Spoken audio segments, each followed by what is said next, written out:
The desert stretched without mercy beneath an August sun that bleached the world to bone and dust. Cole Brennan sat tall in his saddle despite the weight pressing against his chest, not the badge pinned to his vest, but the knowledge that 3 weeks remained before that badge became a relic for some forgotten wall. 27 years he had carried it, 27 years of chasing men through arroyos and across mesas, of standing between the law and those who believed themselves above it. The badge had given him purpose when purpose seemed a luxury reserved for men whose families still drew breath. His horse, a buckskin gelding named Judge for reasons Cole no longer remembered, picked its way along the trail toward Cottonwood Crossing. The settlement rose from the valley floor like a fever dream, a collection of wooden structures clinging to existence in a land that promised nothing but hardship to those foolish enough to call it home. Smoke curled from chimneys despite the heat. Somewhere a dog barked, the sound carrying across the stillness like a warning nobody heeded. Cole had been here before, 5 years past, when the trains still ran regular and the territorial government maintained the illusion that law meant something beyond the reach of a Colt revolver. The town looked smaller now, diminished somehow, as if the desert had decided to reclaim what never truly belonged to the men who built it. The telegram in his saddlebag had been brief. Marshal required. Execution scheduled dawn tomorrow. Prisoner female. Come prepared. Sheriff Marcus Thorne's signature scrawled beneath those sparse words like an afterthought. Cole knew Thorne from the old days, back when they both wore younger faces and believed badges could change the world.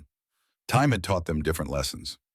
Cole guided Judge down the main thoroughfare past the general store and the saloon whose painted sign advertised whiskey that probably tasted like kerosene and regret.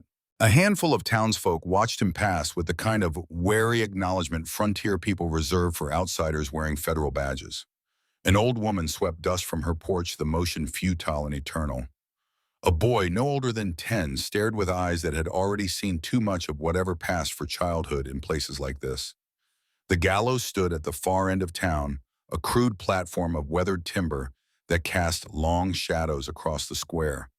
7 ropes dangled from the crossbeam, swaying in the faint breeze that offered no relief from the heat. Cole's gut tightened. 7. The telegram had mentioned 1 prisoner. He dismounted, looping Judge's reins around a hitching post that looked ready to collapse if anyone tested its strength. Marshal Brennan. Sheriff Thorne emerged from the jailhouse, moving with the careful gait of a man whose knees had given up on youth, but whose pride refused to acknowledge defeat.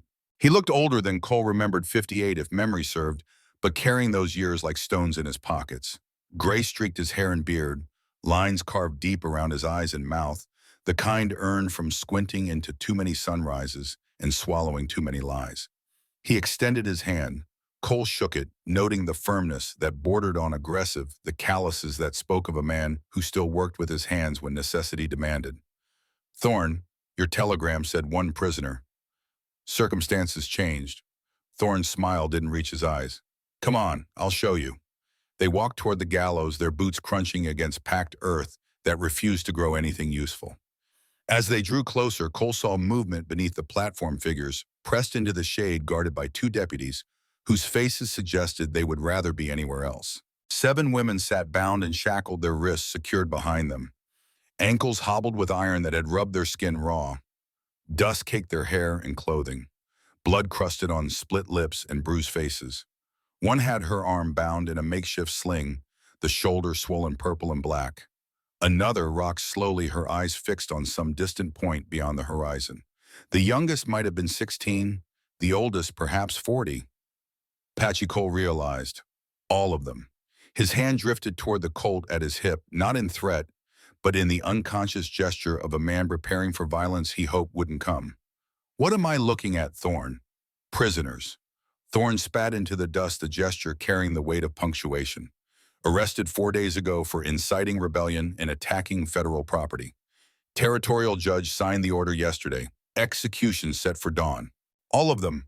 Cole's voice carried flat, giving away nothing of the rage beginning to coil in his belly like a rattlesnake preparing to strike. All of them. Thorne crossed his arms, his stance daring Cole to challenge the statement. We do things proper here, Marshal. By the book. Judge Harlan himself reviewed the evidence. Cole studied the women again, noting details his initial shock had obscured. The youngest one, barely more than a girl, had rope burns around her neck, faint but unmistakable. His gaze shifted to the gallows, to those 7 swaying ropes, and understanding hit him like a mule kicked to the chest. You already tried. The words came out quiet, dangerous in their restraint. Those women have rope marks. Thorne's jaw tightened, a muscle jumping beneath the skin. For a moment, Cole thought the sheriff might lie, might construct some story that would make sense of the senseless. Instead, Thorne looked away, focusing on something over Cole's shoulder, as if the marshal had become suddenly invisible. Had to, Thorne said finally. Orders came through yesterday morning. Judge Harlan wanted it done quick before any federal interference could complicate matters. We strung them up at dawn, would have been finished, except... He trailed off, shaking his head. Except what? Except the damn rope broke on 3 of them. 2 others the knot slipped. By the time we realized what was happening, they were all down and still breathing. Deputy Carson called it an act of God. Said maybe we should reconsider. Thorne's laugh held no humor. Judge wasn't interested in divine intervention. Ordered new rope.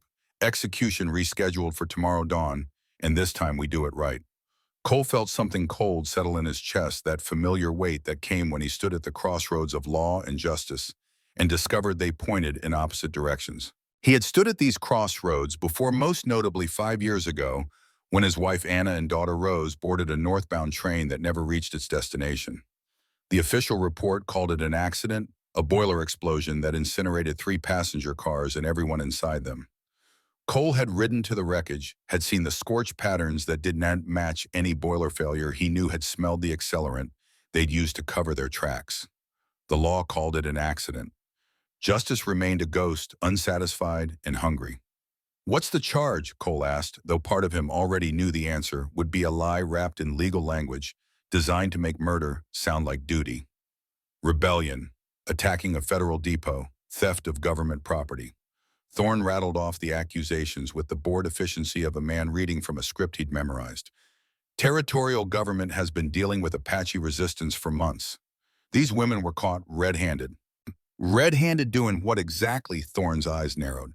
That's above your pay grade, Marshal. You're here to oversee the execution, make it official, then file the paperwork back in Santa Fe. This isn't your jurisdiction for questioning. Cole looked past Thorne to the women huddled beneath the gallows. One of them, all dark-haired, with eyes that burned despite the bruises darkening her face, stared back at him. No plea in that gaze, no begging, just a defiant acknowledgement that she had measured him and found him wanting one more lawman in a system designed to swallow people like her and call it civilization. Something about that stare reminded Cole of Anna. Not in features. Anna had been fair, where this woman was dark, soft, where this woman showed only edges, but in the steel beneath. Anna had possessed that same refusal to break, that same conviction that some things were worth dying for. I need to speak with them, Cole said. Interview the prisoners before I sign anything. Marshal, federal law requires a representative officer to verify the condemned had proper trial and representation. Cole let his hand rest on his badge, a subtle reminder of the authority he carried, even if he personally doubted its worth. Unless you want this execution questioned in Santa Fe, you'll give me access to the prisoners. Alone. Thorne's face darkened, a flush spreading up his neck like spilled wine.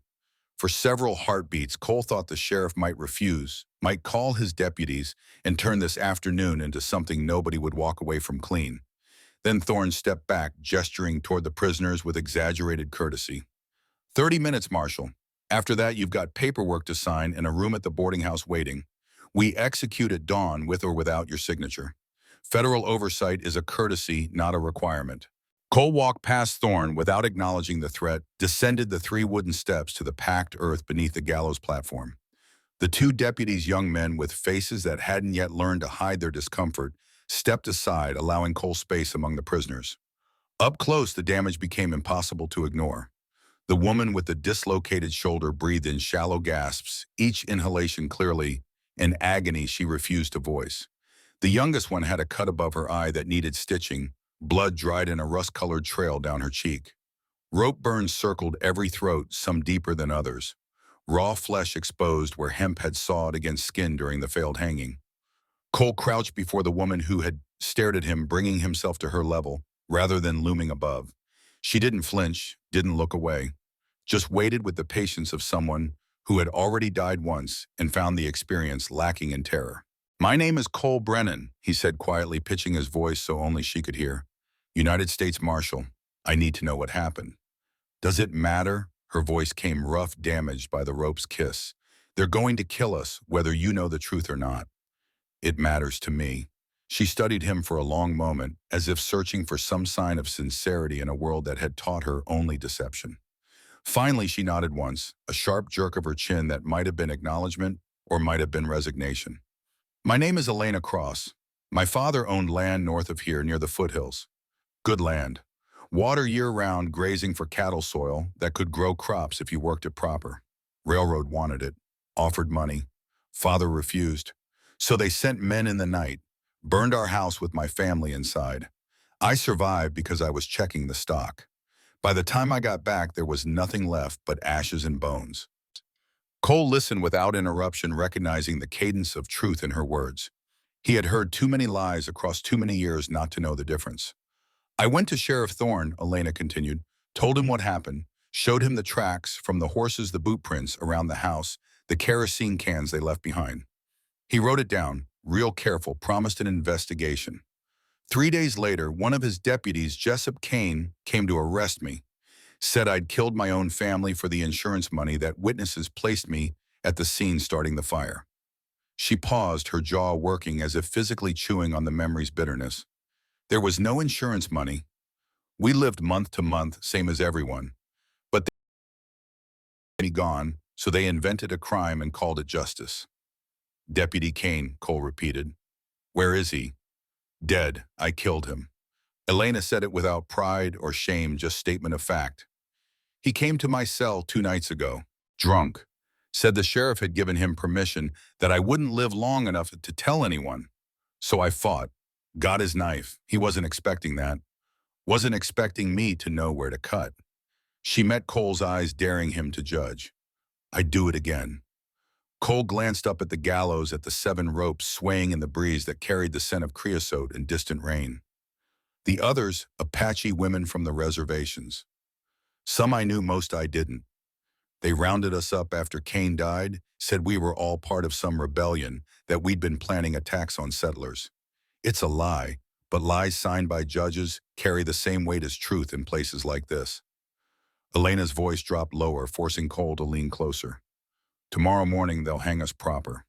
Make sure the ropes are strong, the knots tight, and this time nobody survives their mercy." Cole stood his knees, protesting the movement, the old war wound in his left leg sending its familiar spike of pain up his thigh. He looked toward the jailhouse where Thorne stood talking with his deputies, their postures suggesting men planning something that required secrecy. 27 years Cole had carried a badge. 27 years of believing that law and justice walked the same path, that one's duty was to uphold both without question.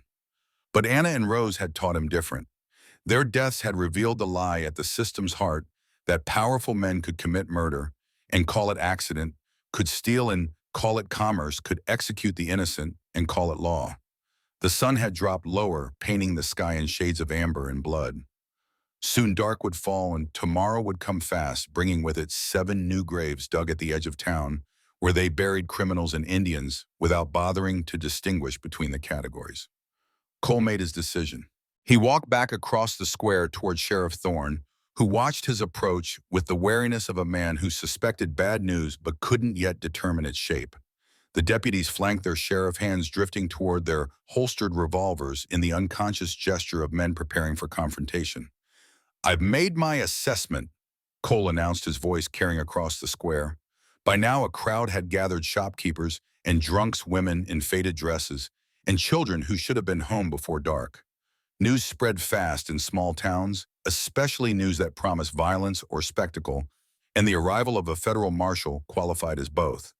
And Thorne crossed his arms, his stance broadcasting defiance before Cole had spoken his conclusion. Cross killed Deputy Kane in self-defense. The evidence supports her claim of rape attempt. Under federal law that negates the murder charge. Cole paused, letting his words settle, seeing Thorne's face darken with each syllable. Furthermore, the other 6 women were arrested without proper warrant or evidence of actual rebellion. The territorial court violated their rights to legal representation. I cannot in good conscience validate this execution. Silence stretched across the square like a physical thing, heavy and dangerous. Then Thorne laughed a harsh bark devoid of humor. Marshal Brennan, with all due respect, you don't have the authority to overturn a territorial court ruling. Judge Harlan's order stands. Then I invoke federal oversight under the Territorial Justice Act of 1882. These women are now under federal protection pending review of their cases. The execution is suspended until no. Thorne stepped forward, closing the distance between them, his hand dropping to his pistol grip. That's not how this works. You don't ride into my town and tell me which prisoners hang and which go free. Those women hang tomorrow at dawn, and if you try to interfere, I'll add obstruction of justice to your final report. See how your pension looks after that.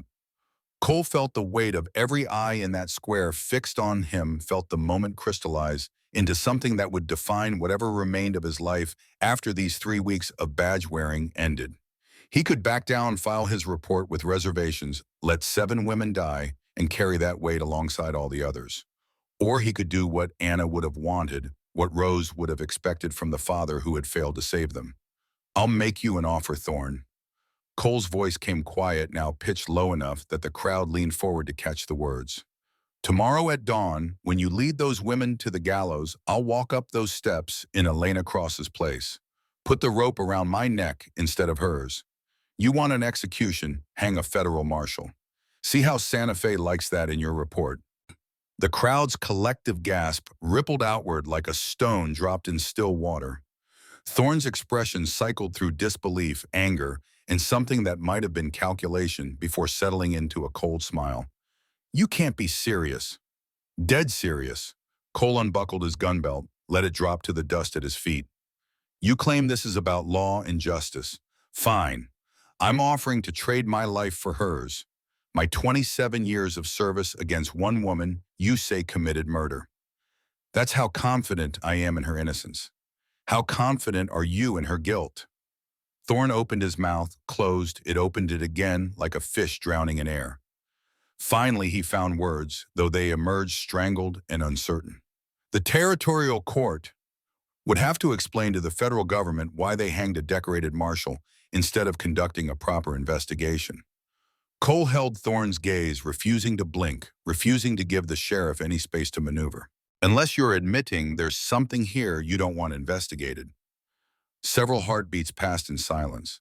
The crowd waited. The sun continued its descent toward the horizon, indifferent to human drama. Somewhere a crow called the sound harsh and mocking.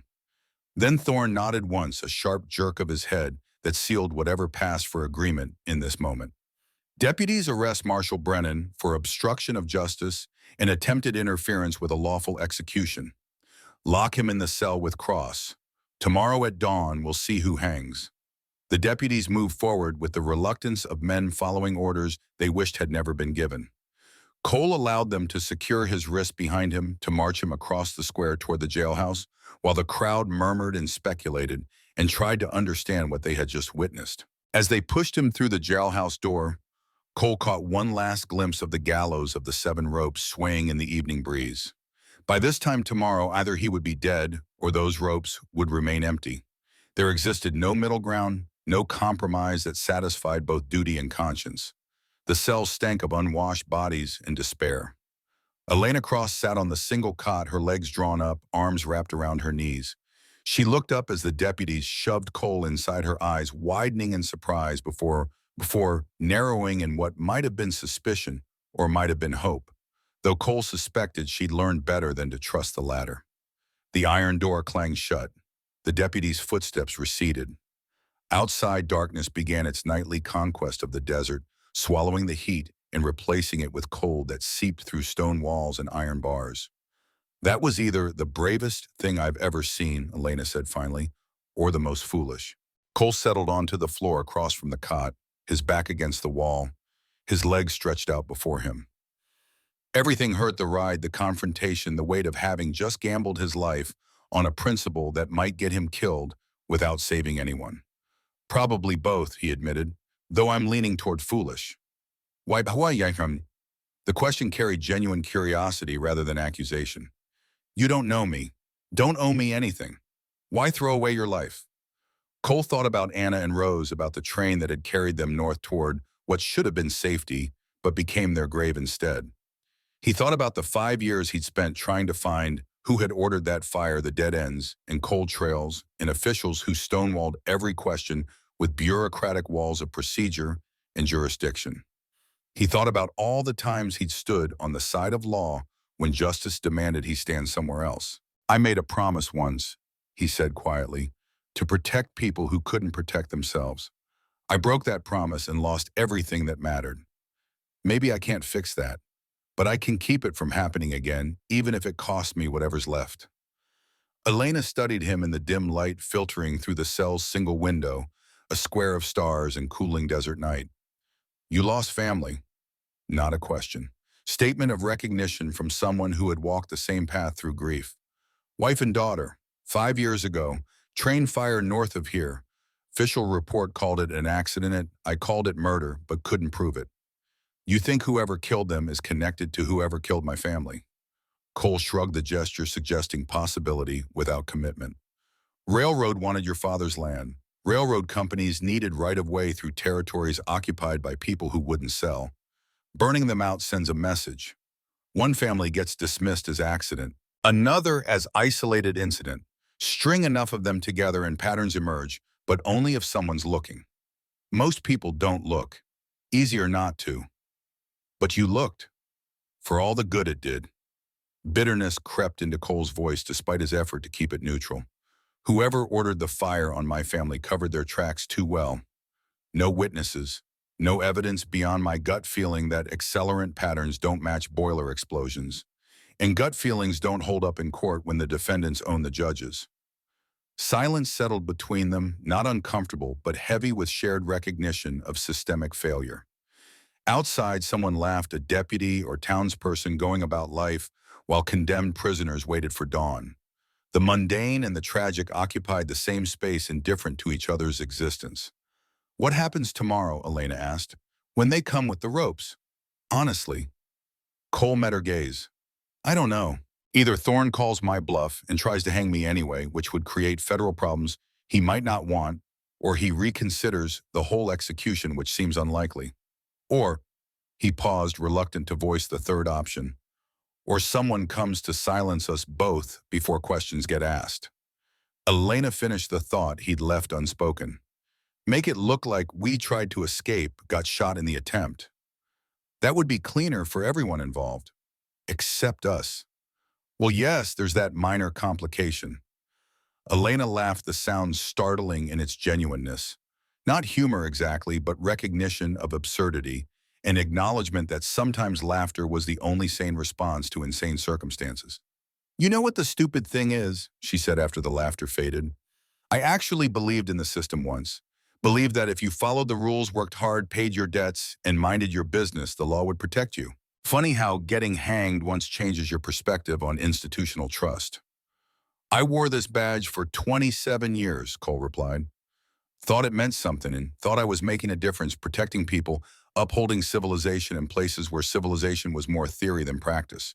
Then my family burned and the law shrugged and called it unavoidable tragedy. You want to know the real joke? I kept wearing the badge. Told myself I could fix things from inside, that one good marshal could make a difference. Could he? You're looking at him, sitting in a cell waiting to hang tomorrow morning for the crime of trying to stop an execution. I'd say that answers the question pretty definitively. The stars had fully emerged now, brilliant against the darkness, indifferent as always to human suffering. Cole had spent countless nights looking at those same stars, had memorized their patterns during long watches in the desert, had tried to find meaning in their arrangements and failed. Stars were stars. People were people. The former didn't care about the latter, and maybe that was the most honest relationship in existence. I need to tell you something, Elena said, her voice dropping to barely above a whisper. About Sheriff Thorne.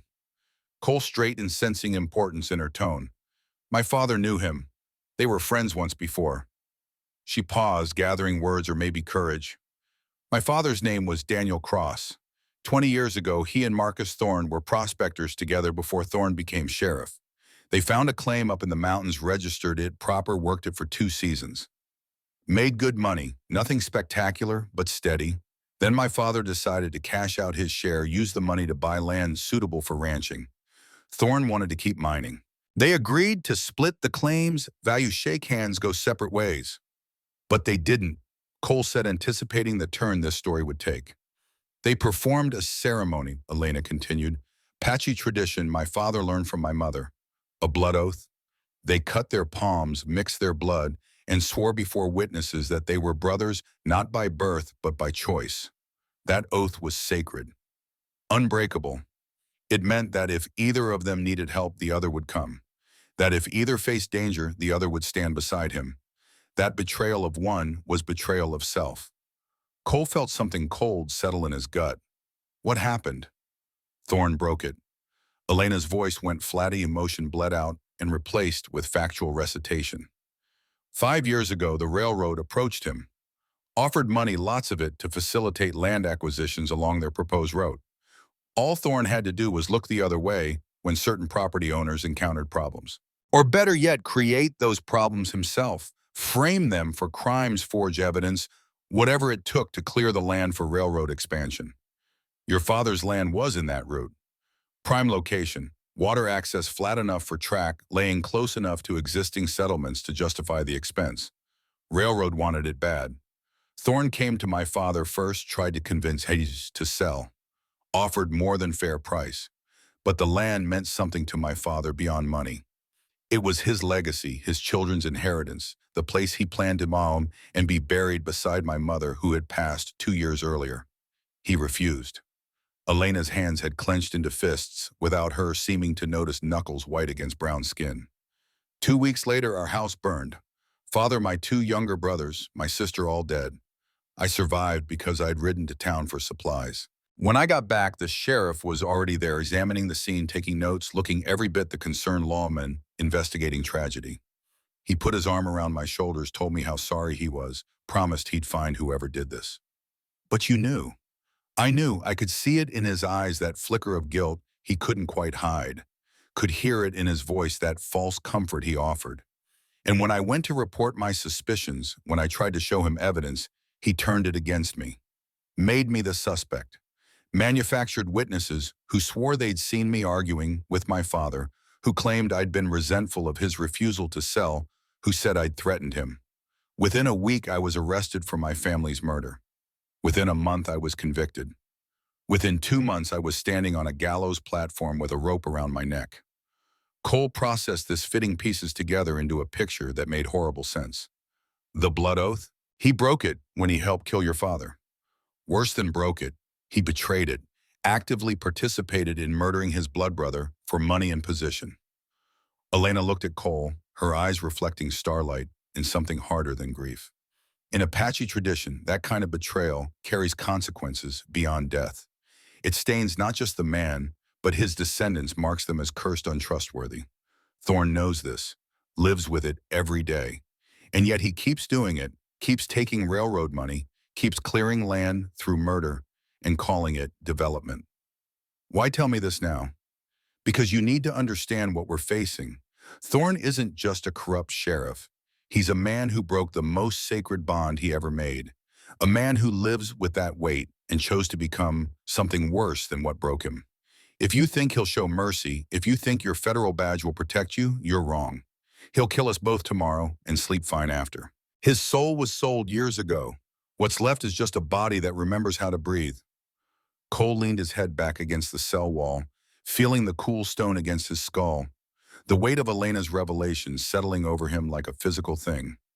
In his years as a marshal, he had encountered many kinds of evil men who killed for money, for pleasure, for simple expedience. But betrayal of blood oath, violation of sacred bonds, made before witnesses and higher powers, that struck a particular kind of horror. There's something else, Elena said. Something I should have mentioned earlier, but wasn't sure if I could trust you. And now you're in a cell waiting to hang beside me. Seems like trust is a luxury we can afford. She drew a breath. The night my family died, I found something. Piece of evidence I hid before Thorne arrived, something I didn't tell him about during his investigation. A ledger small enough to fit in my coat pocket, leather-bound with brass corners. My father kept it under the floorboards, recorded every transaction, every negotiation, every offer made for the land.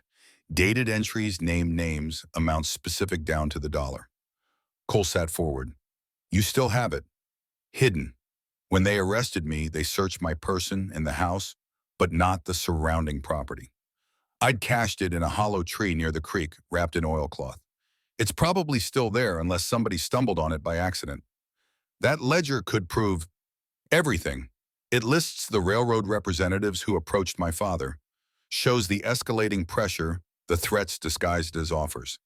Has entries about meetings with Thorne, about their blood brotherhood, about Thorne's warnings that refusing to sell would have consequences. Elena's voice carried an edge, now hope mixed with desperation. It also has information about other families, at least a dozen names scattered across the territory. My father kept records of everyone he knew who'd been pressured to sell. Some did, some refused. The ones who refused all suffered similar fates, fires, accidents, disappearances. He was documenting a pattern. Pattern evidence. Cole felt his pulse quicken despite their circumstances. That could open federal investigation, force them to look deeper than individual incidents. If we live long enough to retrieve it, if it's still there, if any of this matters to anyone with power to act. Those were substantial ifs, each one a hurdle that grew taller in the dark. But they were also the first genuine hope Cole had felt in 5 years. Not hope for himself, he had made peace with whatever tomorrow brought, but hope that maybe Anna and Rose's deaths could finally mean something beyond his personal grief. Outside, footsteps approached. Cole and Elena both tensed, preparing for whatever came next: attack, murder, or simply guards checking on prisoners who had become inconvenient problems requiring permanent solutions. The footsteps stopped outside their cell. Keys rattled in the lock. The door swung open to reveal not deputies, but a single figure silhouetted against lantern light from the corridor. Sergeant Albert Ross stepped inside, his weathered face carrying the weight of years spent watching injustice and calling it duty. He looked at Cole, at Elena, then behind him towards the jailhouse entrance before speaking in a voice barely above a whisper. I served with you in the New Mexico campaign, Marshal Brennan, back when we were both younger and stupid enough to believe fighting for our country meant something. Ross's hands trembled slightly, whether from age or fear, Cole couldn't determine. You saved my life at Glorietta Pass when I took that bayonet to the gut. Carried me 2 miles to the surgeon while dodging Confederate artillery. Never forgot that. Ross, recognition filtered through Cole's memories, a thin private who'd had his intestines shoved back into his belly while screaming into a rag so enemy scouts wouldn't hear. You're one of Thorne's deputies now. Was. Ross produced a key from his pocket. But some debts outweigh employment. I'm going to unlock these shackles. Going to leave this door open. Going to go take a long piss behind the building, and when I come back, you'll both be gone. I'll report you escaped, probably hurt me in the process to get the keys, definitely assaulted a officer in performance of his duties. Should buy you 6, maybe 8 hours before they organize a proper posse. Ross, they'll hang you for this. Maybe. But I've been watching Thorne kill innocent people for 3 years now, telling myself it wasn't my place to interfere, that following orders protected me from moral responsibility. Tonight I realize following orders just makes me complicit. He inserted the key into Elena's shackles, the iron falling away with a soft click. Besides, I'm 62 years old, and my knees don't work proper anymore. How many years I got left that matter, better to spend them knowing I did one right thing than living however long feeling like the coward I was. He turned to Cole next, unlocking the federal marshal's restraints. There's 2 horses tied behind the livery, my own mare and my son's gelding. He won't mind me lending them, he moved to California last year anyway. Saddlebags have dried meat canteens, filled ammunition. You ride hard northeast, you can reach the mountains by dawn. After that, you're on your own.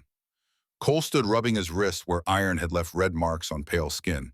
Why northeast? Because southwest is reservation land, and they'll expect you to head there. Northwest is open desert without water. Southeast puts you closer to the territorial capital where they can telegraph ahead. Northeast gives you mountains, cover places to hide while they search empty plains. Ross looked between them. I don't know what you plan to do after you run. I don't know if you can prove anything against Thorne or the railroad, but I know if you hang tomorrow, truth dies with you. So run. Figure out the rest later. Elena stood as well, moving to the cell door with caution that suggested she expected this to be a trap, that any moment deputies would flood in and drag them both to immediate execution. But the corridor remained empty, save for shadows cast by the single lantern hanging from an iron hook. "Marshal Brennan," a new voice called from outside, young and uncertain. "You in there?" Ross's face went pale. "That's Deputy Carson. Kid's green but loyal to Thorne. If he comes in here and sees you loose..." He left the implications unspoken. Cole made a decision. He grabbed Ross by the shoulder, spun him around, and delivered a controlled punch to the jaw that sent the older man sprawling against the cell wall. Not enough to cause serious damage, but enough to leave a bruise that would sell the story of violent escape. "Sorry," Cole whispered, as Ross slid to the floor, conscious but dazed. "Don't apologize," Ross mumbled through split lips. "Needed to look real. Now get out of here." Cole and Elena moved into the corridor just as Deputy Carson's boots sounded on the jailhouse's front steps. No time for stealth. Cole grabbed the lantern from its hook and hurled it backward through the front door, oil spilling across the floor and igniting in a sheet of flame that spread with hungry enthusiasm. Smoke began filling the corridor immediately. "Fire!" Carson's shout carried panic and youth in equal measure. "Sheriff, fire in the jailhouse." Cole and Elena ran toward the building's rear exit, the one used for transporting prisoners to and from cells, without parading them through the front office. The door wasn't locked. Ross had seen to that, and they burst into the alley behind the jailhouse to find exactly what the sergeant had promised: 2 horses saddled ready. Elena swung onto the mare with practiced ease, while Cole took the gelding, his old cavalry training reasserting itself, despite years away from regular riding. They spurred the horses into motion just as shouting erupted from inside the jailhouse, just as the fire began casting orange light through barred windows. The town of Cottonwood Crossing fell behind them as they galloped into darkness, hoofbeats drumming against hard earth, the night air cold against faces heated by fear and exertion, and the first tentative hope that maybe possibly they might survive to see another sunset. Behind them, bells began ringing, men shouted, dogs barked. A town roused itself to deal with fire and escaped prisoners and complications that would require explanations Sheriff Marcus Thorne might find difficult to provide. But Cole and Elena rode northeast into mountains that rose like a promise against the stars toward a hidden ledger that might contain the evidence they needed, toward a future that remained uncertain, but was at least a future rather than an empty rope swaying in the morning wind. The desert swallowed them whole. The night kept its secrets. And somewhere in the darkness, justice and law prepared to finally discover whether they could occupy the same space or if one had to die for the other to live. The horses ran through darkness that pressed against them like something alive and hostile. Cole kept the gelding at a steady gallop, not the sprint that would burn through the animal's strength before they reached any safety, but a pace that ate distance while conserving energy for whatever came after. Behind them, Cottonwood Crossing burned orange against the horizon. Not the whole town, just the jailhouse, but enough fire to draw every able body in the settlement to fight flames that threatened to spread to adjacent structures.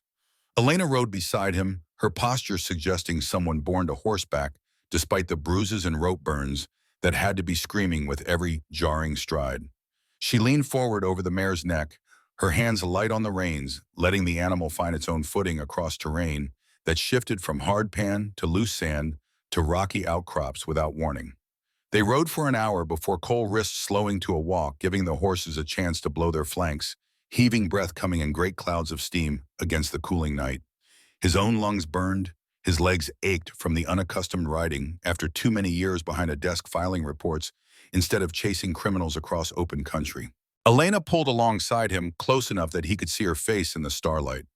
Sweat traced clean lines through the dust caking her skin. Blood had started seeping again from the rope burn around her throat, a dark wetness that looked black in the monochrome world of night. "How far to the ledger?" Cole asked, keeping his voice low, even though pursuit wouldn't catch them for hours yet. 10 miles, maybe 12. There's a creek that runs year-round, fed by snowmelt from the peaks. The tree is on the north bank, big cottonwood and with a split trunk. Can't miss it even in the dark white bark, stands out like a ghost. She shifted in her saddle, grimacing. "Assuming it's still there, assuming nobody cut it down or the floods didn't wash the bank away or any of the 100 other things that could have happened in 2 years. You haven't been back to check? Couldn't.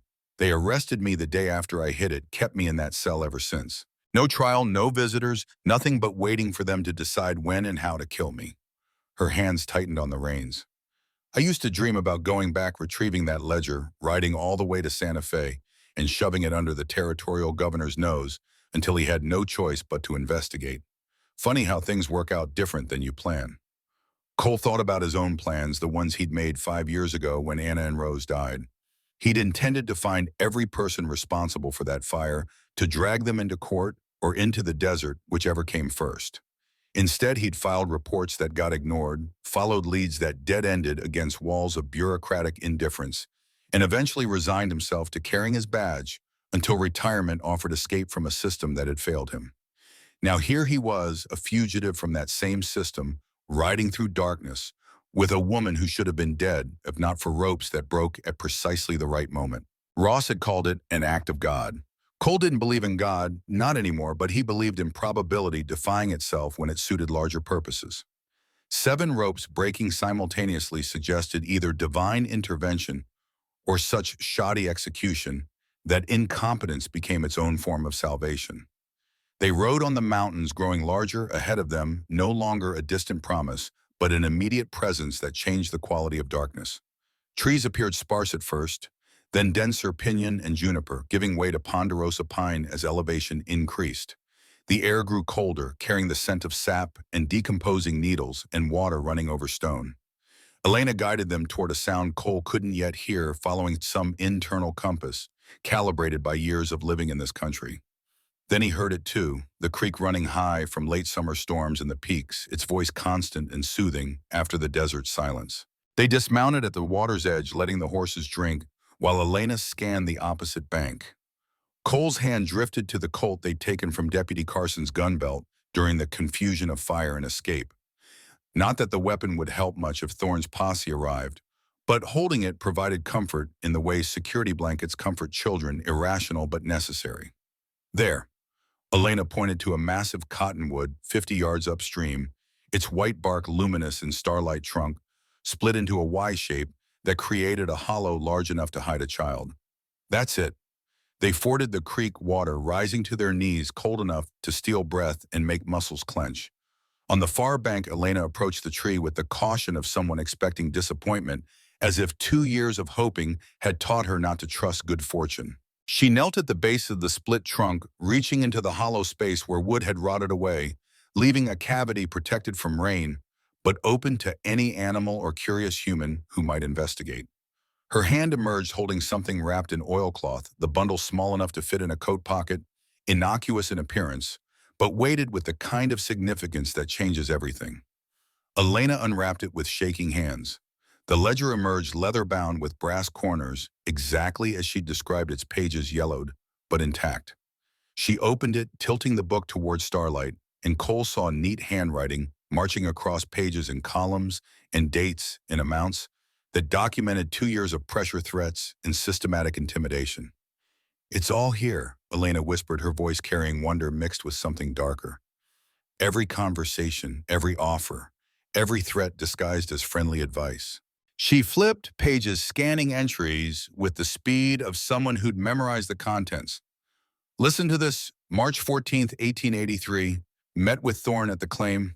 Discussed railroad offer. Marcus says Vincent Crane himself authorized the purchase, willing to pay double assessed value. Reminded Marcus of our oath that brotherhood means protecting each other's interests, not exploiting them. He seemed troubled, but assured me the pressure would ease." She turned more pages, her finger tracing lines as she read. April 2nd. Crane's men visited today. 3 of them armed, making a show of inspecting the property without permission. Thorne arrived after they left, apologized for the intrusion, said his hands were tied by territorial authority. I no longer believe him. May 18th. Fire at the Hendricks place last night. Family of 4 dead. Sheriff ruled it accidental, but everyone knows Hendricks refused to sell to the railroad 3 weeks prior. Pattern emerging. Contacted Federal Land Office in Santa Fe requesting investigation. June 9th. Received threatening letter, unsigned warning that stubbornness has consequences. Same day, Thorne stopped by to inform me that my request for federal investigation was denied due to lack of evidence. Cole listened, each entry painting a picture of systematic corruption so thorough it had its own bureaucratic efficiency. But one detail caught his attention, a name that resonated with the hollow space in his chest where Anna Merle and Rose used to live. Vincent Crane, Cole said, railroad magnate. I know that name. Everyone in the territory knows it. He owns half of New Mexico and most of Arizona, at least the parts worth owning. Runs the Southwest Continental Railway like a personal fiefdom. He was also connected to the passenger line that burned, the one carrying my family. Cole felt old anger stirring that familiar coal in his gut that had never quite gone cold. I tried to interview him during my investigation. His lawyers blocked every attempt, cited business confidentiality and executive privilege. By the time I got a court order forcing cooperation, every document I needed had mysteriously vanished in a warehouse fire. Different warehouse, same convenient flames. Elena looked up from the ledger, her eyes meeting his. You think Crane ordered both fires, mine and yours? I think men like Crane don't personally order anything. They express wishes to subordinates who understand that fulfilling those wishes earns advancement, while questioning them earns unemployment or worse. Somewhere in his organization, someone interprets, I need that right-of-way cleared as permission to burn families alive. Crane never gives explicit orders, never leaves paper trails connecting him to violence, but the violence happens on schedule and serves his interests perfectly. Cole paused, thinking through implications. Your father's ledger mentions Crane by name. That's more direct evidence than I ever found. Direct enough to convict? Maybe, if we can get it in front of someone who cares about justice more than they care about railroad money. He gestured toward the ledger. Are there other names in there? People who might testify? Elena flipped through more pages. Hendricks family dead. Martinez family disappeared after refusing to sell, presumed fled to Mexico. Patterson Ranch burned, families survived but scattered to relatives in different territories. Chen family father arrested on false charges, died in custody. Mother and children moved back to California. She closed the book, her expression grim. Everyone my father documented either died or ran. We might be the only ones left who know the full scope. Then we need to not die. Cole took the ledger from her, rewrapping it carefully in the oilcloth before tucking it inside his shirt against his skin. And we need to find someone whose badge still means something, someone Crane can't buy or intimidate. You know anyone like that? One person, maybe. Federal prosecutor named Orville Trent works out of Santa Fe. Old school believer in law as actual justice rather than political convenience. I met him during the investigation into my family's deaths. He wanted to help but didn't have jurisdiction, territorial matter, he said, outside federal purview. But this? Cole patted his chest where the ledger pressed against his ribs. This shows interstate commerce, federal property, systematic fraud across territorial boundaries. That puts it in Trent's jurisdiction. If anyone will listen, it's him. Santa Fe is 200 miles from here, with every sheriff and deputy between here and there looking for us. Then we don't ride straight through. We find allies first, people who have reason to want Crane exposed. An idea was forming in Cole's mind, born from desperation, but carrying its own logic. The railroad needed right-of-way cleared. That means workers who saw things, who participated or refused to participate, who might testify if given protection and reason. You think railroad workers will turn on their employer? The smart ones won't, but there's always someone with a conscience, someone who signed up to lay track and found themselves accessories to murder. Cole whistled softly, bringing the horses closer. There's a rail yard 20 miles east of here, repair depot where they service the engines and store equipment. Place called Redemption Crossing, ironic name considering what happens there. If we're going to find witnesses willing to talk, that's where we start. They mounted up again, Cole's body protesting the movement, every muscle reminding him that 61-year-old marshals weren't built for extended horseback flight from the law. Elena looked equally exhausted, her movements mechanical, running on will rather than strength. The ride to Redemption Crossing took 4 hours, the sky beginning to lighten toward gray by the time they spotted the rail yard's lanterns burning like earthbound stars against the pre-dawn darkness. Cole called a halt on a ridge overlooking the facility, dismounting to study the layout before committing to approach. Below them, the rail yard spread across several acres, switching tracks, maintenance sheds, water towers, coal bunkers, and a collection of buildings that house workers and administration. Even at this early hour, activity stirred. Men moved between structures, carrying tools and lunch pails, preparing for shifts that started when normal people were still sleeping. "We can't just ride in," Elena said, crouching beside Cole. "Every worker down there will have seen our descriptions by now. Telegraph travels faster than horses." "We don't ride in. We find someone who comes out." Cole scanned the yard until he spotted what he needed: the privies positioned at the yard's edge for obvious reasons of smell and sanitation. Men are creatures of habit. Shift change means someone will need to use the facilities before starting work.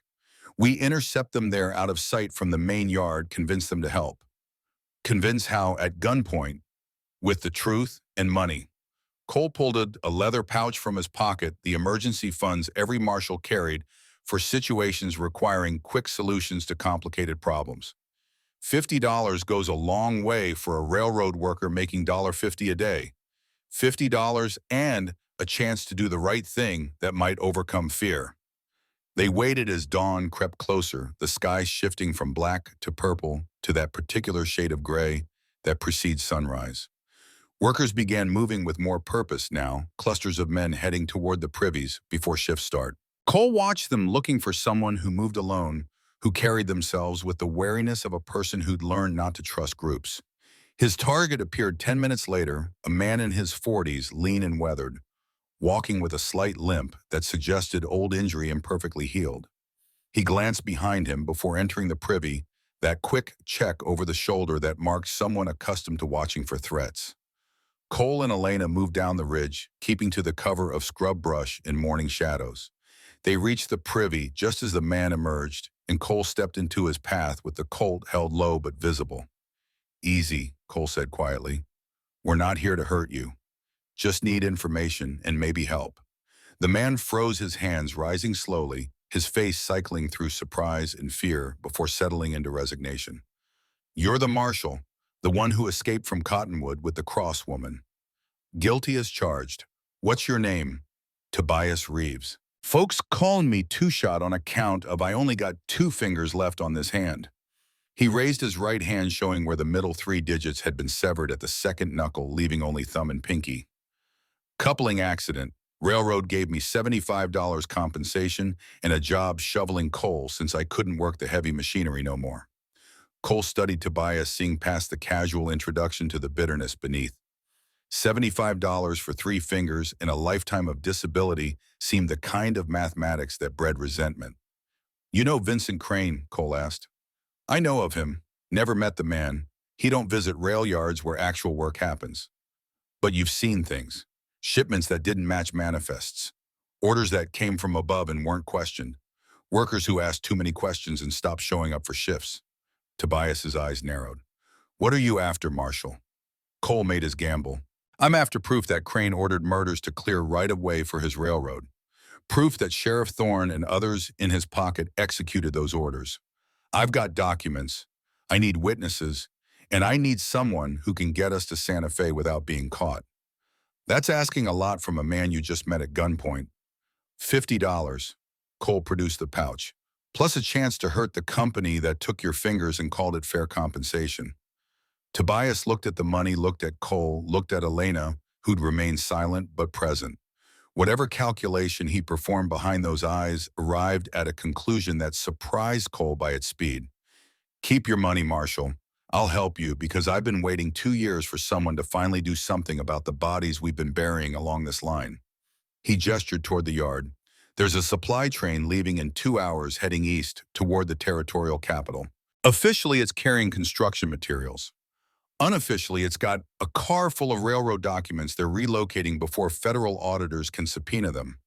You want to reach Santa Fe without being caught. Hide in that car. You'll arrive at the capital before anyone thinks to check a random freight shipment." "Why are you telling us this?" "Because I got a daughter, 15 years old. Pretty girl, smart girl who deserves better than to grow up in a territory where companies can kill with impunity and call it progress." Tobias's voice carried the weight of a man who'd made peace with consequences. They'll probably fire me, for this might even arrest me, but at least I'll be able to look my daughter in the eye and tell her I finally stood for something. Elena spoke for the first time, her voice rough from disuse and rope damage. What happened to the workers who asked questions? Tobias met her gaze.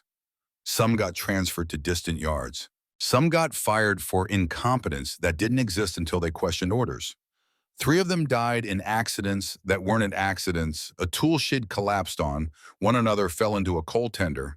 Third got caught between cars during coupling. He paused. I kept quiet because I got a family to feed and no prospects if the railroad lets me go. But I've been documenting everything I see, writing it down in a journal I keep hidden. Been waiting for someone who might actually do something with the information. You'd be willing to testify, Cole asked. If it means stopping this, if it means protecting my daughter and every other family in this territory, yeah. I'll testify, I'll take the stand and tell every truth I know, and if Crane's lawyers tear me apart afterward, at least I'll have tried.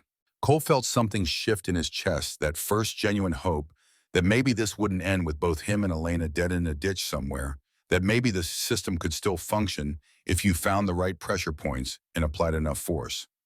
The document car, Cole said. Where exactly is it positioned in the train?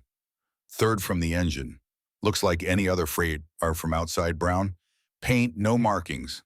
But inside, it's fitted with filing cabinets and lockboxes. They're moving archives from the local office to Santa Fe headquarters, probably nervous about that federal audit I mentioned. Train pulls out at 6 o'clock sharp, travels through the day, arrives in Santa Fe by nightfall. Guards. 2 deputies riding into the caboose. They won't check the middle cars unless they hear something suspicious. Tobias glanced toward the yard where activity was increasing as shift change approached. I can get you in, but after that, you're on your own. If they catch you, I'll deny everything, claim you forced me at gunpoint. Won't help you, but might keep me out of jail. Fair enough. Cole extended his hand. Thank you, Tobias. They shook the gesture, sealing an alliance born from desperation and mutual enemy. Tobias led them through the rail yard's periphery, avoiding main pathways where workers congregated, sticking to shadows and blind spots created by stacked equipment and supply sheds. The sky continued lightning morning, arriving with the inevitability of all things that don't care about human drama. The document car sat exactly where Tobias had described, unremarkable in every way except for the heavy padlock securing its door. Tobias produced a keyring from his pocket, selected one that looked too small for the lock, and somehow made it work either through skill or because railroad locks weren't designed to withstand anything beyond casual theft. Inside the car matched his description. Filing cabinets lined both walls, metal drawers labeled with codes and dates. Lockboxes occupied the center space, stacked and secured with chains. A single lantern hung from a ceiling hook unlit. The air smelled of paper and dust and the particular mustiness of enclosed spaces storing information nobody wanted examined too closely. Stay quiet, Tobias warned. Don't light the lantern. Don't open anything. Don't make noise. Train rocks when it moves. Use that to mask any sounds you have to make. Once you reach Santa Fe, wait till full dark before leaving the car. Yard will be busy during unloading, but quiets down after sunset. He backed toward the door, his expression suggesting a man who'd made a choice, but hadn't yet calculated its full cost.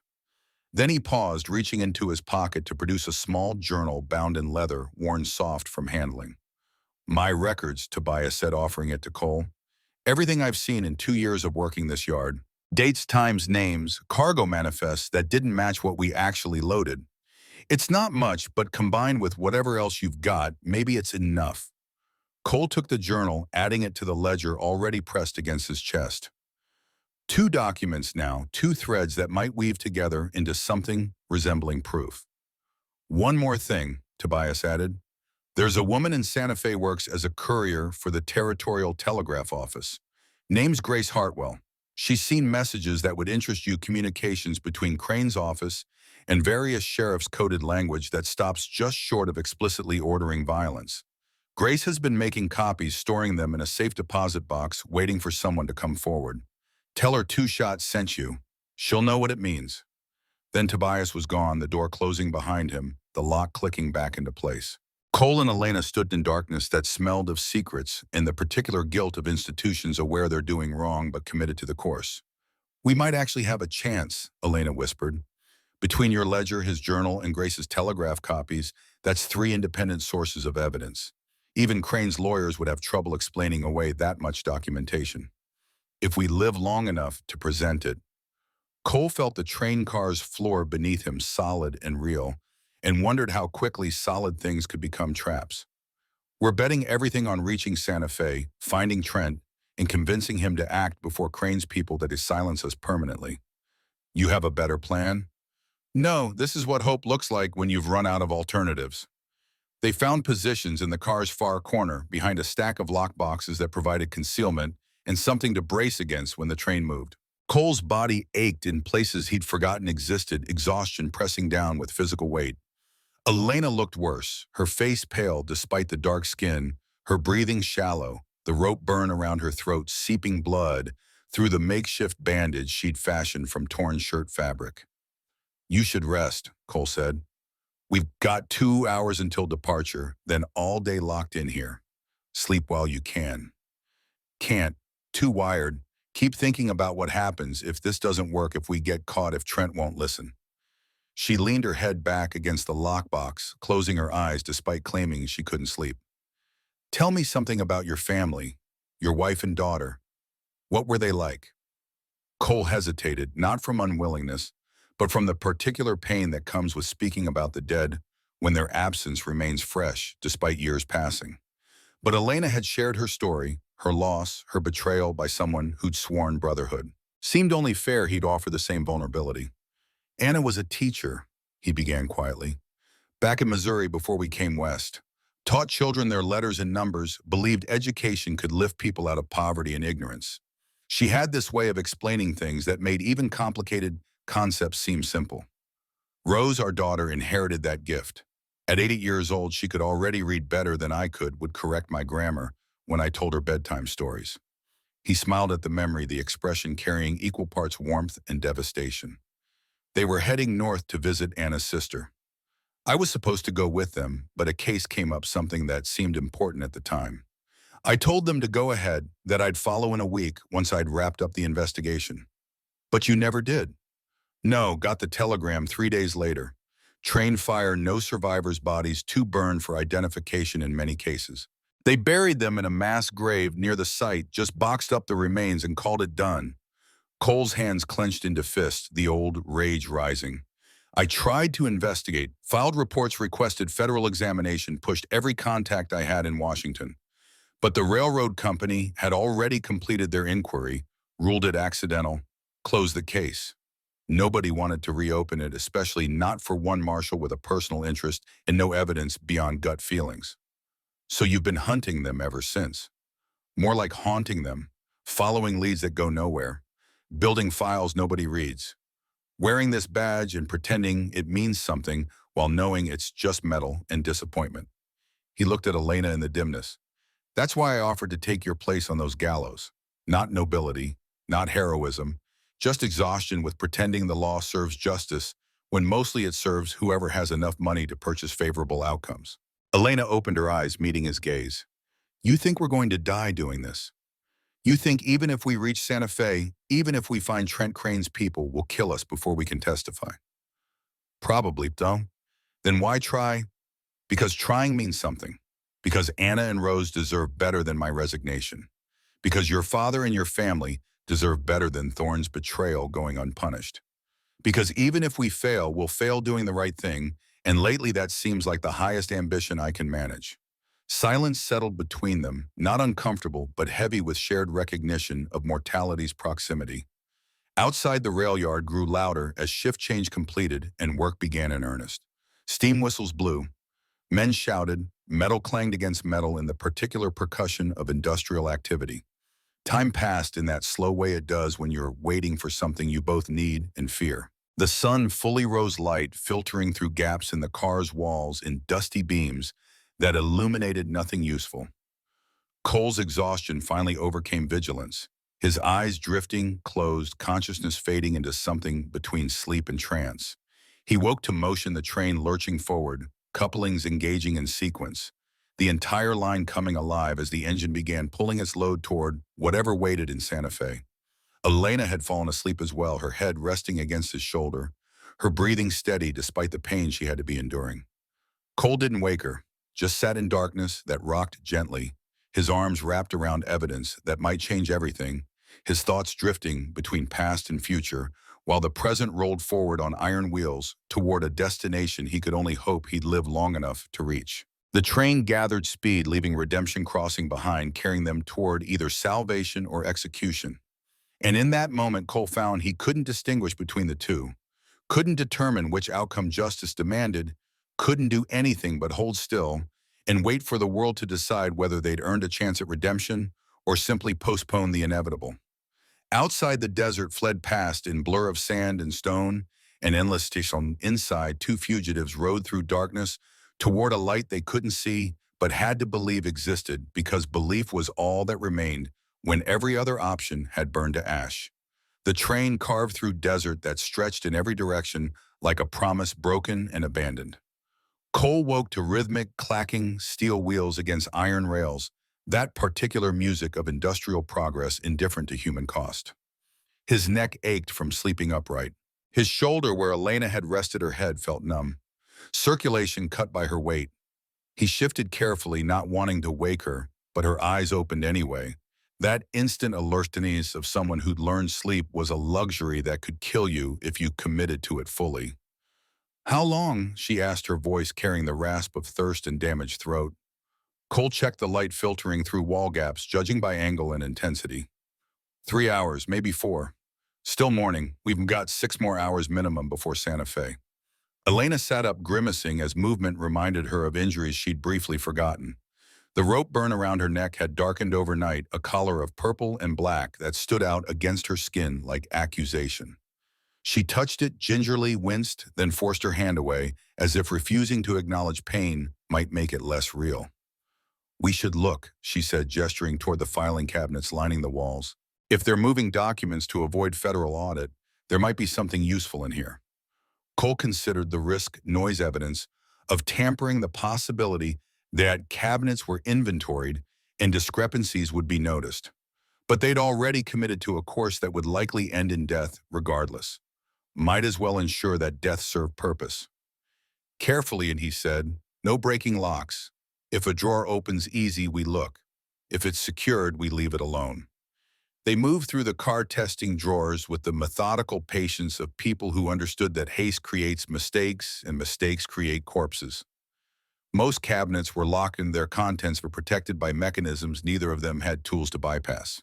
But the fourth cabinet, they tried, a tall unit labeled Personnel Records, 1881 to 1883, opened with a soft click that suggested either oversight or the particular indifference of clerks moving thousands of files under time pressure. Inside, manila folders hung in neat rows organized alphabetically and by date. Cole pulled one at random, opened it to reveal an employment record for a man named Callahan Joseph. Hired 1881 as general foreman, promoted 1882 to regional operations supervisor. Salary progression documented in columns that showed steady increases correlating with what the file delicately termed special project completions. "Special projects," Elena read over his shoulder. "That's what they call murder when they need to file paperwork about it."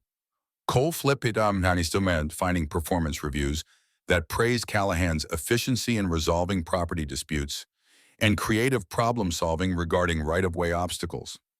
Between lines, he could read the actual meaning. This was a man who burned families and called it business necessity.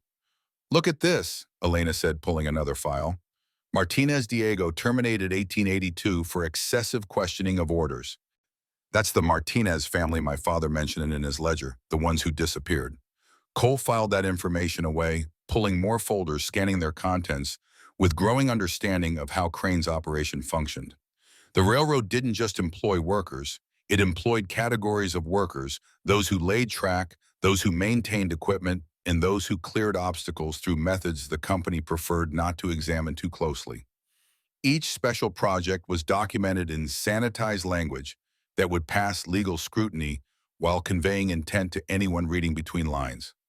Then Cole found a file that made his blood freeze, despite the day's heat seeping through the car's walls. The label read, Northline Incident, March 1880. Inside a report detailed a passenger train, fire cause listed as boiler malfunction resulting in catastrophic system failure. Casualties numbered 37, including women and children whose names were cataloged with the same bureaucratic precision reserved for inventory loss. Among those names, Anna Brennan, Rose Brennan. Cole's hands shook as he read further, finding details he'd never seen in official reports. Details about accelerant residue, dismissed as common industrial chemicals. About witness statements deemed unreliable due to trauma. About the investigation closed pending no evidence of criminal negligence. And at the bottom of the final page, a single sentence in different handwriting added as marginal note. Per VC directive, classify as accident, compensate families at minimum statutory rate, file closed. VC, Vincent Crane. Cole, Elena's voice seemed to come from very far away. He couldn't speak. Could only hand her the file and watch as she read, as comprehension dawned across her face, as she flipped back to that marginal note and understood what it meant. Crane ordered it, she said quietly, not indirectly, not through layers of subordinates interpreting wishes. He personally directed the cover-up. The fire itself might have been an accident they exploited. Cole managed his voice sounding strange even to himself. Or it might have been deliberate from the start. Either way, Crane saw an opportunity to test whether he could make bodies disappear into paperwork, whether the system would accept convenient explanations over inconvenient truth. And it worked. 37 people died and the law shrugged and called it unavoidable tragedy. Elena kept reading, her finger tracing down the casualty list. Then she stopped, her breath catching. Cole, there's another name here, Cross Michael, age 7. They stared at each other in the dim light, understanding, crystallizing into something too horrible for coincidence. Elena grabbed her father's ledger from Cole's shirt, flipping pages with frantic energy until she found what she sought. March 1880, she read aloud, the month before my father started documenting railroad pressure. And here Michael's death weighs heavy. Anna tried to protect him, but the flames moved too fast. The railroad says accident, but I know fire when I see it, and this fire was born from malice, not mechanical failure. Her voice broke. Michael was my brother, my older brother. He was traveling with your family, with Anna and Rose. They were friends. Your daughter and my brother played together when our families visited. The revelation hit Cole like physical blow. Not just that Crane had ordered his family's death, he'd suspected that for years. But that Elena's family was connected, that their tragedies were branches of the same poison tree that Daniel Cross's documentation of railroad crimes started because his son died in a fire officially called accident. They're all connected, Cole said, forcing his mind to work past shock and grief. Every murder, every fire, every family scattered or destroyed. It's not random violence or isolated incidents. It's a campaign. Crane identified obstacles to his railroad expansion and systematically eliminated them, testing methods, refining techniques, building a machine that converts human lives into cleared right-of-way. And Thorne is part of that machine. Elena's voice carried flatness beyond anger, the cold calculation of someone who'd moved past emotion into pure tactical thinking. My father's blood brother became Crane's instrument. The man who swore sacred oath to protect our family helped burn it to ash. Cole returned the file to its cabinet, his movements mechanical. They continued searching, finding more evidence of Crane's operation employment records for men whose job descriptions included phrases like dispute resolution specialist and property acquisition facilitator. Financial ledgers showing payments coded as consulting fees that corresponded to dates when families died or disappeared. Correspondence between Crane's office and territorial officials that danced around explicit orders while making intent unmistakable. By the time they'd exhausted the accessible cabinets, they'd accumulated enough documentation to fill 3 saddlebags. Cole had memorized names, dates, amounts, the entire architecture of conspiracy that had operated in plain sight because nobody with power cared to look closely. We can't take all of this, Elena said, gesturing at the files they'd pulled. Too much to carry, too obvious if anyone inventories the car before we reach Santa Fe. We don't need all of it, just the most damning pieces. Cole selected 5 files: the Northline Incident Report, Callahan's employment record, with its special project completions correspondence between Crane and territorial judges discussing expedited property transfers, financial ledgers showing payment patterns, and a master list they'd found that cataloged every obstacle cleared between 1879 and 1883. 47 names on that list. 47 families destroyed or scattered. The number hit Cole like discovering his own death certificate, filed prematurely. He and Anna and Rose were statistics in someone's quarterly report line items, in a cost-benefit analysis that determined their lives were worth less than the expense of routing track around their planned destination. They returned the remaining files to their drawers, arranged everything to look undisturbed, and settled back into their corner as the train continued its eastward journey toward either justice or execution. The stolen documents pressed against Cole's chest alongside the ledgers Tobias and Daniel Cross had compiled a weight both literal and symbolic. Time passed in that strange way it does when you're simultaneously bored and terrified, when every moment stretches toward eternity, while the overall journey seems to accelerate beyond control. The sun climbed to its apex heat building inside the enclosed car until sweat soaked their clothing and breathing became labor. They rationed water from canteens Tobias had packed in the saddlebags, knowing that thirst was manageable, but dehydration could kill as efficiently as bullets. Elena slept again, exhaustion, overwhelming discomfort. Cole kept watch, though watching accomplished nothing. If someone opened the door, they had nowhere to run, nothing to do but face whatever came. But watching gave him purpose activity that kept his mind from spiraling into contemplation of failure modes and worst-case scenarios. The train slowed as afternoon aged toward evening, the rhythm changing as they approached civilization. Cole woke Elena with a gentle shake, putting finger to his lips for silence. Outside, sounds filtered through voices, the clang of switching equipment, other trains passing on parallel tracks. The rail yard at Santa Fe, massive and complex, a terminal point for lines stretching across the entire Southwest. They waited as the train jerked to final stop as workers began moving around the car as sunset painted the world in shades of amber, visible through wall gaps. Waited as activity eventually decreased as night crew replaced day crew, as the yard settled into reduced operations that accompanied darkness. Now, Cole whispered when sounds had diminished to distant and occasional. He tested the door, found it still locked from outside as expected.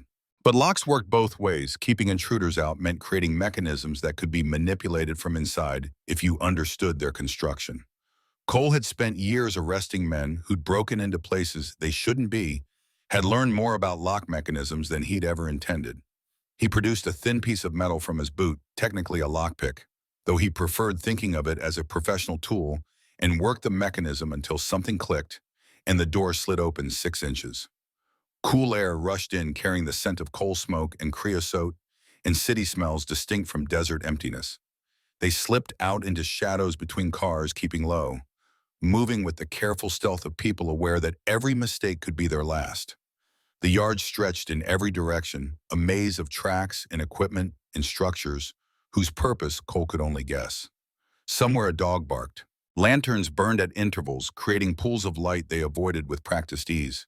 They worked their way toward the yard's perimeter, toward the fence line where city proper began, toward escape that seemed simultaneously close and impossibly distant. A voice called out in the darkness, "Hey, you there!" And they ran, abandoning stealth for speed, their boots hammering against gravel and tasted and packed earth. Behind them, more voices joined the first men, responding to alarm, the particular urgency of guards discovering intruders. They reached the fence, found a section where bottom rail had rusted through, squeezed underneath with seconds to spare before lantern light swept across the space they'd occupied. On the far side lay Santa Fe proper buildings and alleys, and the blessed anonymity of urban density, where 2 fugitives could disappear if they moved fast and chose directions wisely. Cole pulled Elena into an alley. They pressed against brick wall, breathing hard, waiting to see if pursuit would continue beyond the fence line. Minutes passed. The voices, faded guards apparently unwilling to chase trespassers into city proper, where jurisdiction became complicated and paperwork multiplied. "Grace Hartwell," Elena whispered once relative silence returned. "Telegraph office. Tobias said she'd have evidence.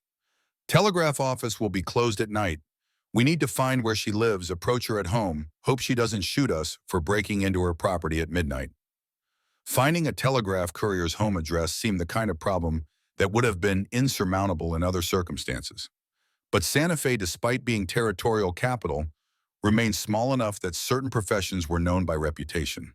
They asked a drunk stumbling from a saloon, paid him $1 for information learned, that Grace Hartwell lived above a bakery on Canyon Road, that she was known as reliable and discreet, that she kept odd hours befitting someone whose job involved being available when messages needed transmitting, regardless of time. The bakery stood dark and closed, but light showed in the second-floor window, warm and inviting against the cooling night. Cole knocked on the side door that presumably led to the residence, knocked again. When no response came, was preparing to knock, third time. When the door opened to reveal a woman in her late 20s, brown hair pulled back, wearing a practical dress, suitable for someone who worked more than she socialized. "We're closed," she started to say, then stopped as she registered their appearance, dust-covered, exhausted, wearing desperation like cologne. Her hand moved towards something behind the door. Probably a weapon, definitely smart caution when strangers appeared at midnight. "Grace Hartwell," Cole asked quietly. "Tobias Reeves sent us. Two-shot. He said you'd know what that meant." The woman's expression shifted, wariness mixing with recognition, and something that might have been hope or might have been fear. Sometimes those emotions wore similar faces. "Tobias, is he alive and well? Last we saw him. Helped us escape from people who'd prefer we stayed captured or dead." Cole gestured at himself and Elena. "I'm Cole Brennan, U.S. Marshal, though currently operating outside official capacity. This is Elena Cross. We have evidence of railroad corruption, systematic murder conspiracy involving territorial officials. Tobias said you'd been documenting telegraph communications that support our claims." Grace studied them a moment longer, then stepped back, opening the door wider. "Get inside. If you're being hunted, standing on my doorstep just advertises that someone's home who shouldn't be." They entered a small apartment that combined living space and workshop, a bed in one corner, a desk covered with papers and telegraph equipment, in another bookshelves lining walls, the organized chaos of someone who thought best surrounded by information. Grace locked the door behind them, drew curtains over windows, then turned to face them with arms crossed. "I need to know what you're walking into my life before I decide whether to help or turn you over to authorities." Her voice carried steel beneath politeness. "Marshal Brennan, I've heard that name. You investigated a train fire 5 years back, kept pushing when everyone told you to stop, finally gave up when it became clear nobody in power wanted answers you were finding." "I didn't give up. I repositioned, kept gathering evidence while pretending I'd accepted official narrative." Cole pulled the documents from his shirt, laying them on her desk with care befitting religious artifacts. "This is Daniel Cross's ledger documenting 2 years of railroad pressure and intimidation. This is Tobias Reeves's journal recording what he witnessed at Redemption Crossing Rail Yard. These are personnel files and incident reports stolen from a railroad document car proving systematic cover-up of murders classified as accidents." Grace picked up the North Line incident report, her eyes widening as she read. "I remember this fire. I was working telegraph office when news came through. Watched the messages go back and forth between railroad executives and territorial government, how quickly they agreed on official story, how efficiently they silenced questions." She looked up at Cole. "Your family was on that train." "My wife and daughter, along with Elena's brother. Among 37 casualties that Vincent Crane decided were acceptable cost of testing, whether he could make murders look like accidents. And you want me to add telegraph records to your evidence? Want me to pull every communication I've copied over 2 years of working this office, messages I probably shouldn't have preserved but couldn't bring myself to destroy because I knew someday someone would need proof of what I was seeing?" "Yes," Cole said simply. "We're taking this to Federal Prosecutor Orville Trent. We're forcing an investigation whether territorial government wants one or not. But we need overwhelming documentation, multiple independent sources that corroborate each other, evidence so comprehensive that even Crane's lawyers can't dismiss it as coincidence or misunderstanding." Grace walked to her bookshelf, ran her finger along spines until she found what she sought. Not a book, but a leather portfolio disguised to look like one. She pulled it down, opened it to reveal pages and pages of telegraph transcripts. handwritten copies of messages she transmitted or received organized by date and sender. I started keeping these 6 months after I took this job, she said.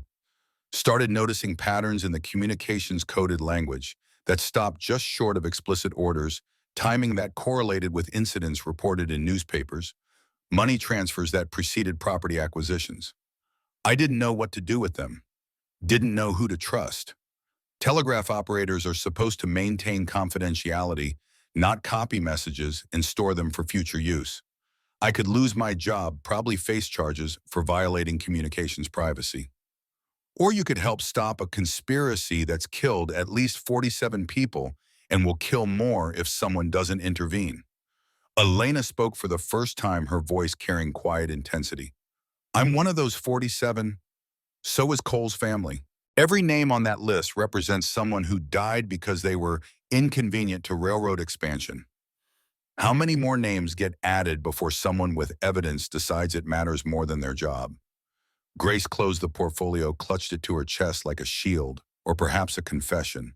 If I do this, if I give you these transcripts and testify about what I've seen, Crane will destroy me. He owns enough territorial officials that my testimony will be discredited. My character attacked my employment history, examined for any mistake he can exploit. I'll be painted as disgruntled employee or attention seeker or worse. Probably, Cole agreed, seeing no point in false comfort. But you'll also be the person who helped expose one of the most extensive criminal conspiracies in territorial history. You'll be someone who stood for truth when standing was dangerous. And maybe that doesn't pay rent or protect reputation, but it's something you'll carry rest of your life, knowing you did right thing when it mattered. Silence stretched between them. Grace weighing variables only she could calculate: safety versus conscience, preservation versus purpose. The comfortable lie that looking away was somehow different from participation. Cole had seen this calculation before, had watched people arrive at different conclusions based on factors he couldn't predict or control. Some chose safety, some chose action. Both were rational responses to impossible situations. Finally, Grace set the portfolio on her desk, opened it, and began pulling out specific transcripts. These are the most relevant. March 1880 message from Vincent Crane to regional supervisor. North Line obstacle requires immediate resolution. Prioritize completion over method, compensate as necessary. That's the message sent 3 days before your family's train burned. June 1881. Message to Sheriff Thorne. Cross property remains unacquired. Recommend escalation to final measures. Authorize standard settlement package. That's 2 weeks before Elena's family died. She continued pulling transcripts, each one a fragment of conspiracy made visible through corporate communication that assumed nobody would ever examine patterns or connect events separated by time and distance. Together, they painted picture of criminal enterprise operating under cover of legitimate business, using coded language and institutional authority to convert murder into paperwork. How many messages total? Cole asked. Over 300 spanning 2 years. Not all directly related to violence, but enough to establish pattern of Crane directing property acquisition through methods that stopped just short of legally ordering crimes while making intent unmistakable to subordinates. Grace looked between them. This is enough to force federal investigation. Question is whether you live long enough to deliver it. That's why we need to reach Orville Trent tonight. Now, if possible. Before Crane's people realize we're in Santa Fe, before they move to silence us or destroy evidence. Cole began gathering the documents, organizing them into a coherent package that would present the full scope of conspiracy. Where does Trent live? North side of the plaza, second house from the corner, red door with brass knocker. But Marshall, Grace hesitated, choosing words carefully. Trent is honest man in corrupt system. That makes him powerful but also vulnerable.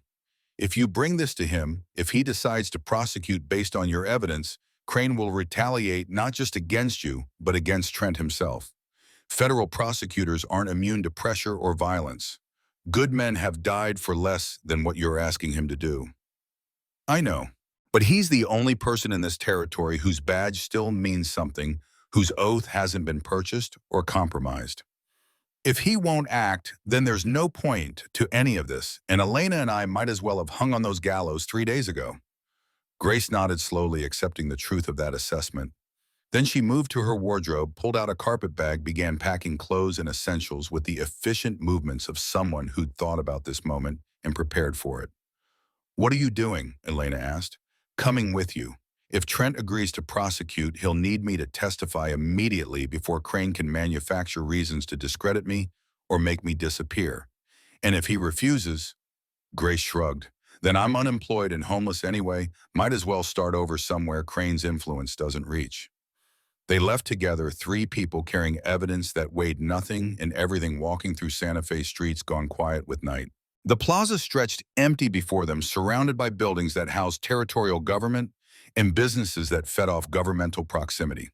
Somewhere in one of those buildings, Vincent Crane maintained an office, a legitimate face for operations that left 47 families destroyed in pursuit of profit margins and shareholder value. Trent's house sat exactly where Grace described: modest structure, befitting federal employee on fixed salary, red door with brass knocker catching moonlight. Cole approached the door, raised the knocker, then paused. "Once I knock," he said to Elena and Grace, "everything changes. Either Trent helps and we're committed to prosecution that will likely get us killed, or he refuses and we're fugitives with nowhere left to run. Last chance to reconsider." "Knock," Elena said. "Knock," Grace agreed. Cole let the brass fall against wood, three solid strikes that echoed through the quiet night. Somewhere a dog barked in response. Light appeared in this house's front window, moving closer. Someone approaching the door with the wariness people adopt when visitors arrive at midnight. The door opened to reveal a man in his 50s, gray hair disheveled from sleep, wearing nightshirt and carrying lantern in one hand and pistol in the other. Reasonable precautions for federal prosecutor whose work made enemies.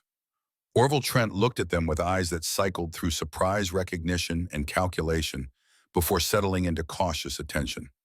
"Marshal Brennan," Trent said, his voice carrying the dry precision of someone who measured words before releasing them. "I'd heard you were wanted for prison break and obstruction of justice. Now you're at my door at midnight with companions in what I assume is evidence you believe justifies your crimes. Should I shoot you or listen to your story?" "Listen first," Cole replied. "Shoot after if you still think that's appropriate response.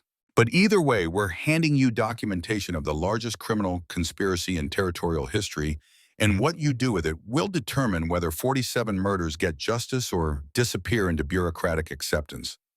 Trent studied them another moment, the pistol neither raised nor lowered, held in that ambiguous position that suggested possibility rather than commitment.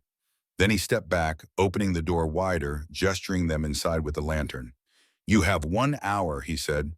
"Convince me before dawn, or I turn you over to territorial authorities, with my apologies for the delay." They entered and the door closed behind them, and Cole felt the weight of everything he carried: documents and grief and 5 years of rage pressing down with force that either would crush him or catalyze transformation. No middle ground existed anymore, no compromise that satisfied both safety and conscience.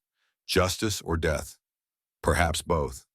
But at least now someone was listening. Orville Trent's study smelled of tobacco and old leather walls lined with law books, whose spines bore titles that promised order in a world that delivered chaos. He cleared his desk with methodical efficiency, setting aside personal correspondence and case files to make room for the evidence Cole spread before him like a merchant displaying questionable wares. The federal prosecutor worked through the documents in silence, his face revealing nothing as he read Daniel Cross's ledger, Tobias's journal, Grace's telegraph transcripts, the stolen railroad files that documented conspiracy in sanitized corporate language. His finger traced lines, paused at specific entries, moved on without comment. The lantern on his desk cast shadows that made his features seem carved from stone, worn smooth by years of reading lies and calling them testimony. 20 minutes passed. 30. Cole stood by the window watching the street. Elena sat rigid in a chair that had probably witnessed countless confessions. Grace hovered near the door, as if maintaining escape route. The house creaked with night sounds. Somewhere a clock ticked, marking time that felt both endless and insufficient. Finally, Trent set down the last document, removed his reading glasses, and pinched the bridge of his nose with thumb and forefinger. When he looked up, his eyes carried the particular weariness of men who dedicated lives to justice only to discover how rarely justice interested those with power to deliver it. This is comprehensive, he said, his voice carrying no inflection that would indicate whether comprehensive meant damning or merely thorough. Multiple independent sources corroborating the same pattern of criminal activity spanning 5 years and covering at least 47 documented murders classified as accidents or isolated incidents. Does that mean you'll prosecute? Elena leaned forward, her entire body communicating desperate hope, barely restrained. It means I'm required to investigate. Federal statute mandates that credible evidence of interstate criminal conspiracy must be examined regardless of territorial jurisdiction or political inconvenience. Trent opened a drawer, pulled out a leather-bound notebook, began writing with the careful penmanship of someone who understood that words on paper carried weight beyond their ink. However, investigation and prosecution are different animals. Investigation I can initiate immediately. Prosecution requires grand jury indictment, which requires convincing territorial citizens to formally charge Vincent Crane and his associates with crimes that will make them targets of the most powerful man in the Southwest. You're saying it's not enough. Cole felt something cold settle in his chest, the familiar disappointment that came from believing justice might prevail only to encounter the machinery that ground idealism into bureaucratic dust. I'm saying it's a beginning. Trent continued writing his pen, scratching across paper, with sounds that punctuated his words. These documents prove pattern. They establish motive opportunity and systematic cover-up. But they don't provide the one thing a jury will demand before indicting someone of Crane's stature, a witness who participated in the crimes and is willing to testify about direct orders from Crane himself. Tobias Reeves, Grace said. He worked the rail yard. He saw things. Mr. Reeves documented what he observed, but by his own admission, never received direct orders from Crane or even met the man. His testimony establishes railroad company awareness of criminal activity, but it doesn't pierce the corporate veil to expose Crane personally. Trent looked at Cole. What about Sheriff Thorne? He's mentioned extensively in Cross's ledger as intermediary between Crane and actual violence. If we could flip him, get him to testify against Crane in exchange for reduced charges. Thorne won't flip. Elena's voice carried absolute certainty. He broke blood oath to serve Crane. That kind of betrayal doesn't reverse itself when legal pressure increases. He'll go down protecting the man who purchased his soul, because admitting the purchase means confronting what he became. Then we need someone else, someone in Crane's direct chain of command who can testify about orders given, conversations, had decisions made that prove Crane knowingly directed criminal enterprise. Trent stood, moving to his bookshelf, pulling down a volume of territorial law. He flipped pages with practiced ease, finding what he sought. Under territorial statute, accomplice testimony requires corroboration from independent evidence. We have the independent evidence. What we lack is the accomplice willing to break ranks. A knock at the door interrupted the discussion, soft but insistent. They all froze, hands moving toward weapons or defensive postures, the particular paranoia of people who'd learned that midnight visitors rarely brought good news. Trent moved to the window, peered through curtains without disturbing them, then relaxed slightly. A man alone, dressed like a worker, limping. He looked at Grace. Does he match the description of your Mr. Reeves? Grace joined him at the window, looked out, then nodded. That's Tobias, two-shot. How did he find us? I told him where you lived, Cole said, though even as he spoke, some instinct whispered warning. Must have followed us from your apartment. Trent opened the door, revealing Tobias standing in the portal, his clothes dusty from travel, his face carrying exhaustion that spoke of hard riding and harder choices. He held his hat in his hands, that particular posture of supplication people adopt when requesting mercy they probably don't deserve. Marshal Brennan, Tobias said, his voice rough.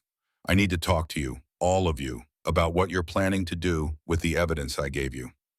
Come in. Cole stepped back, allowing Tobias entry, though that whisper of warning had grown to something closer to alarm.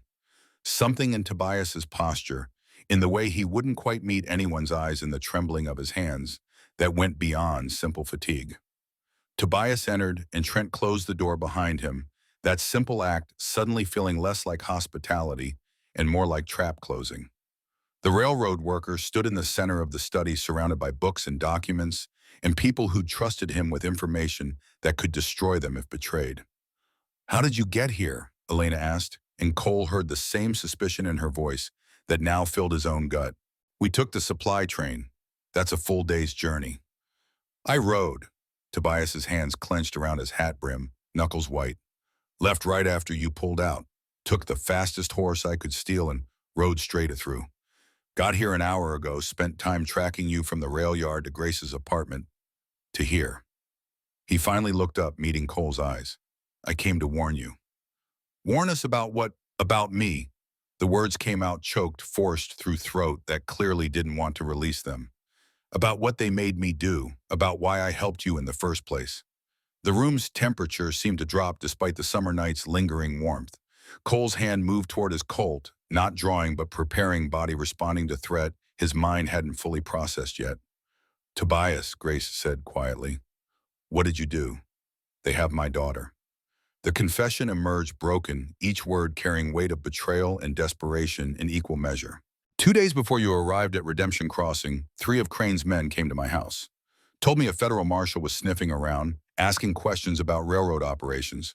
Said they needed someone inside to monitor the situation report, back provide information when requested. Said if I refused, if I warned anyone, my daughter would suffer an accident. Showed me photographs Sarah walking to school, Sarah at the general store, Sarah sleeping in her bed with window open." His voice cracked. "They made it clear they could reach her anytime, anywhere." "So you were working for them from the start." Elena's statement held no question, just cold recognition of reality's shape. "Not from the start. I really did hate Crane, really did document what I saw, hoping someday it would matter. But when they threatened Sarah," Tobias's eyes glistened, though whether from tears or something else Cole couldn't determine in the uncertain light. "I'm sorry. I know that doesn't fix anything, doesn't undo what I've done. But I needed you to understand I didn't have a choice. Everyone has a choice." Cole's voice came flat, emotion bled out and replaced with the tactical assessment of compromised situations. "You chose your daughter over 47 dead families. I understand the choice. Might have made the same one. But don't claim you didn't have options." "Where's your journal?" Trent asked, cutting through recriminations to focus on practical implications. "The one you gave Marshal Brennan, the documentation of rail yard operations." Tobias reached into his coat, pulled out a leather-bound journal, not the one he'd given Cole, but similar enough to be its twin. "This is a duplicate. Same information, same entries, same dates. I kept 2 copies in case something happened to the original. The one I gave you was real. This one is too. But Crane's people know about both now. Know that I've been documenting their operations. They're moving to destroy any evidence that connects Railroad Company to specific incidents, which means they know we're here." Elena stood, her body coiling for action. "Know we have documentation. Know we're planning to go to federal authorities. They've known since you boarded that supply train." Tobias wouldn't meet her eyes. "I sent telegraph from Redemption Crossing right after you pulled out. Reported your presence, your destination, what documents you'd taken. Crane had people waiting in Santa Fe before you even arrived. Only reason they didn't grab you at the rail yard is they wanted to see where you'd go, who you'd contact, how much evidence you'd accumulated before they moved to eliminate all of it at once." The implications crashed over Cole like a wave he should have seen coming, but somehow missed until it was too late to avoid. Every move they'd made had been observed, reported, analyzed by people who stayed 3 steps ahead, because they knew the game while Cole and Elena stumbled forward, believing they were writing the rules. "How long do we have?" Trent's question carried the practical urgency of someone calculating escape routes and finding them limited. "Maybe an hour, maybe less. They were assembling a team when I left, waiting for authorization from Crane himself to move against a federal prosecutor in his own home. That's not a decision they make lightly, but once made they commit fully." Tobias looked at Cole, and in his eyes Cole saw something that might have been genuine regret, or might have been the performance of regret, and at this point, distinguishing between them seemed beside the point. "I'm sorry, I wrote ahead to warn you because even though I'm compromised, even though I betrayed you to protect my daughter, I can't live with being the reason you die. So take this journal, take whatever evidence you've compiled and run. Run now, run far, and maybe you survive long enough to find someone else who can help. The journal you're offering, Grace said slowly, her mind working through implications. How do we know it's legitimate? How do we know you're not giving us falsified documents while Crane's people have the real evidence? You don't. Tobias set the journal on Trent's desk with the gentle care someone might use placing a coffin into the ground. You don't know if I'm genuinely trying to help or still following orders designed to mislead you. You don't know if this warning is real or if I'm herding you into trap disguised as escape. You don't know anything except that staying here means death and running means maybe living another day. He moved toward the door, his limp more pronounced now, exhaustion finally overwhelming whatever adrenaline had carried him through the night. I've done what I came to do. Warned you. Gave you options. What you do with them is your choice, same as what I did was mine. We all live with consequences. He reached for the door handle, and that's when the window exploded inward, glass fragmenting into thousand crystalline pieces that caught lamplight and scattered it across the room like malicious stars.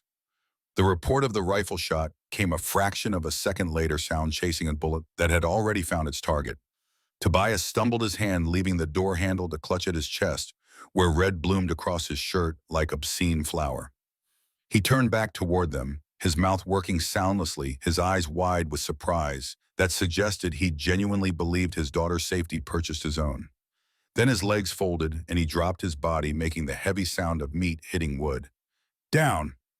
Cole threw himself toward Elena, taking her to the floors as a second shot punched through the window frame where her head had been. Trent doused the lantern, plunging the room into darkness, lit only by starlight and the muzzle flashes from outside. More shots came methodical and accurate, tearing through walls and furniture. The particular violence of professionals executing a plan that accounted for resistance and factored it into acceptable cost of business. Someone outside shouted orders, positions, fields of fire, who should advance, and who should provide cover. Back door, Trent hissed, crawling toward the hallway. Through the kitchen, leads to alley. Go now while they're focused on front. Cole grabbed the documents from the desk, shoving them back into his shirt, his hands moving with automatic efficiency while his mind processed the tactical situation and found it catastrophically compromised. They were trapped in a house under assault by unknown number of attackers who possessed superior position and firepower, facing odds that would have been bad even if they weren't already exhausted and wounded, and running on desperation rather than competent planning. Elena and Grace moved toward the hallway, keeping low, their silhouettes barely visible against darkness. Cole followed his Colt drawn now, though the weapon felt inadequate against what was coming. Behind them, Tobias's body lay still, blood pooling beneath him, his warning delivered at cost of whatever deal he'd struck with Crane's people. They reached the kitchen as the front door splintered under assault hinges, tearing free wood, fragmenting, men pouring through with the practiced efficiency of military operation. Voices called out room clearances, front room clear, study occupied, one body down. Kitchen movement toward rear. Trent threw open the back door, and they burst into the alley, into darkness that offered concealment but no safety, into Santa Fe night that had shifted from refuge to hunting ground. Behind them, boots hammered against floor pursuers, giving chase with the confidence of people who knew they had numerical superiority and institutional backing. They ran through alleys that twisted between buildings, through spaces where honest citizens slept, while criminal conspiracies hunted fugitives who dared to believe evidence mattered more than power. Grace stumbled, caught herself, kept moving, though her breathing came in gasps that suggested lungs unaccustomed to sustained flight. Elena ran with grim determination, her hand pressed against the rope burn at her throat, as if that pressure could somehow keep her alive through force of will. A shot rang out behind them, the bullet whining off brick wall inches from Cole's head. He returned fire without aiming, just enough to force pursuers into cover, buying seconds they desperately needed. His mind raced through options and found them all inadequate. They couldn't outrun. This couldn't hide effectively, couldn't fight against superior numbers, with 3 functional fighters and limited ammunition. The church, Trent gasped, pointing toward a structure whose bell tower rose against stars. San Miguel, Father Rodriguez knows me, might offer sanctuary. They altered course, boots slapping against packed earth, the church growing larger ahead of them, its doors promising refuge that had protected people for centuries under traditions that said some spaces remained sacred even when everything else fell to violence. But traditions meant nothing to men who burned families and filed paperwork calling it accidents. They reached the church doors as their pursuers rounded the corner behind them, moonlight catching on rifle barrels raised to firing position. Cole shoved Elena and Grace through the entrance, turned to provide covering fire, squeezed off 3 rounds that forced the attackers to scatter and seek cover. Trent pulled him inside, and together they slammed the heavy wooden doors, throwing the iron bar that secured them against intrusion. The church interior stretched vast and empty pews marching toward an altar where candles burned in perpetual vigil, their flames casting dancing shadows across religious imagery that promised salvation to the faithful and judgment to the wicked. Cole had never been particularly faithful. Right now, judgment seemed more likely than salvation. "Father Rodriguez," Trent called into the darkness. Federal Prosecutor Orville Trent requesting sanctuary. A door near the altar opened, revealing an elderly priest in nightshirt and robe carrying a candle that illuminated a face weathered by decades of hearing confessions and offering absolutions. He approached with the slow dignity of someone who'd learned that rushing accomplished nothing when dealing with matters of soul and survival. "Mr. Trent, you bring violence to sacred space." The priest's voice carried disappointment rather than accusation, the tone of someone who'd seen this story before and knew how it ended. "The men outside will not respect sanctuary if you've committed crimes against the territorial government. We've committed no crimes except exposing those committed by others." Trent gestured at Cole, Elena, and Grace. "These people have evidence of systematic murder covered up by railroad interests and corrupt officials. They need protection long enough to testify before federal authorities. And the men with guns outside, they represent those same interests. They represent Vincent Crane, which means they represent money and power that doesn't recognize any authority higher than quarterly profits." Father Rodriguez moved to the doors, pressed his ear against wood, listened to sounds from outside, men taking positions, orders given in voices that carried military precision. When he turned back, his face had aged a decade in the seconds it took to hear those sounds and understand what they meant.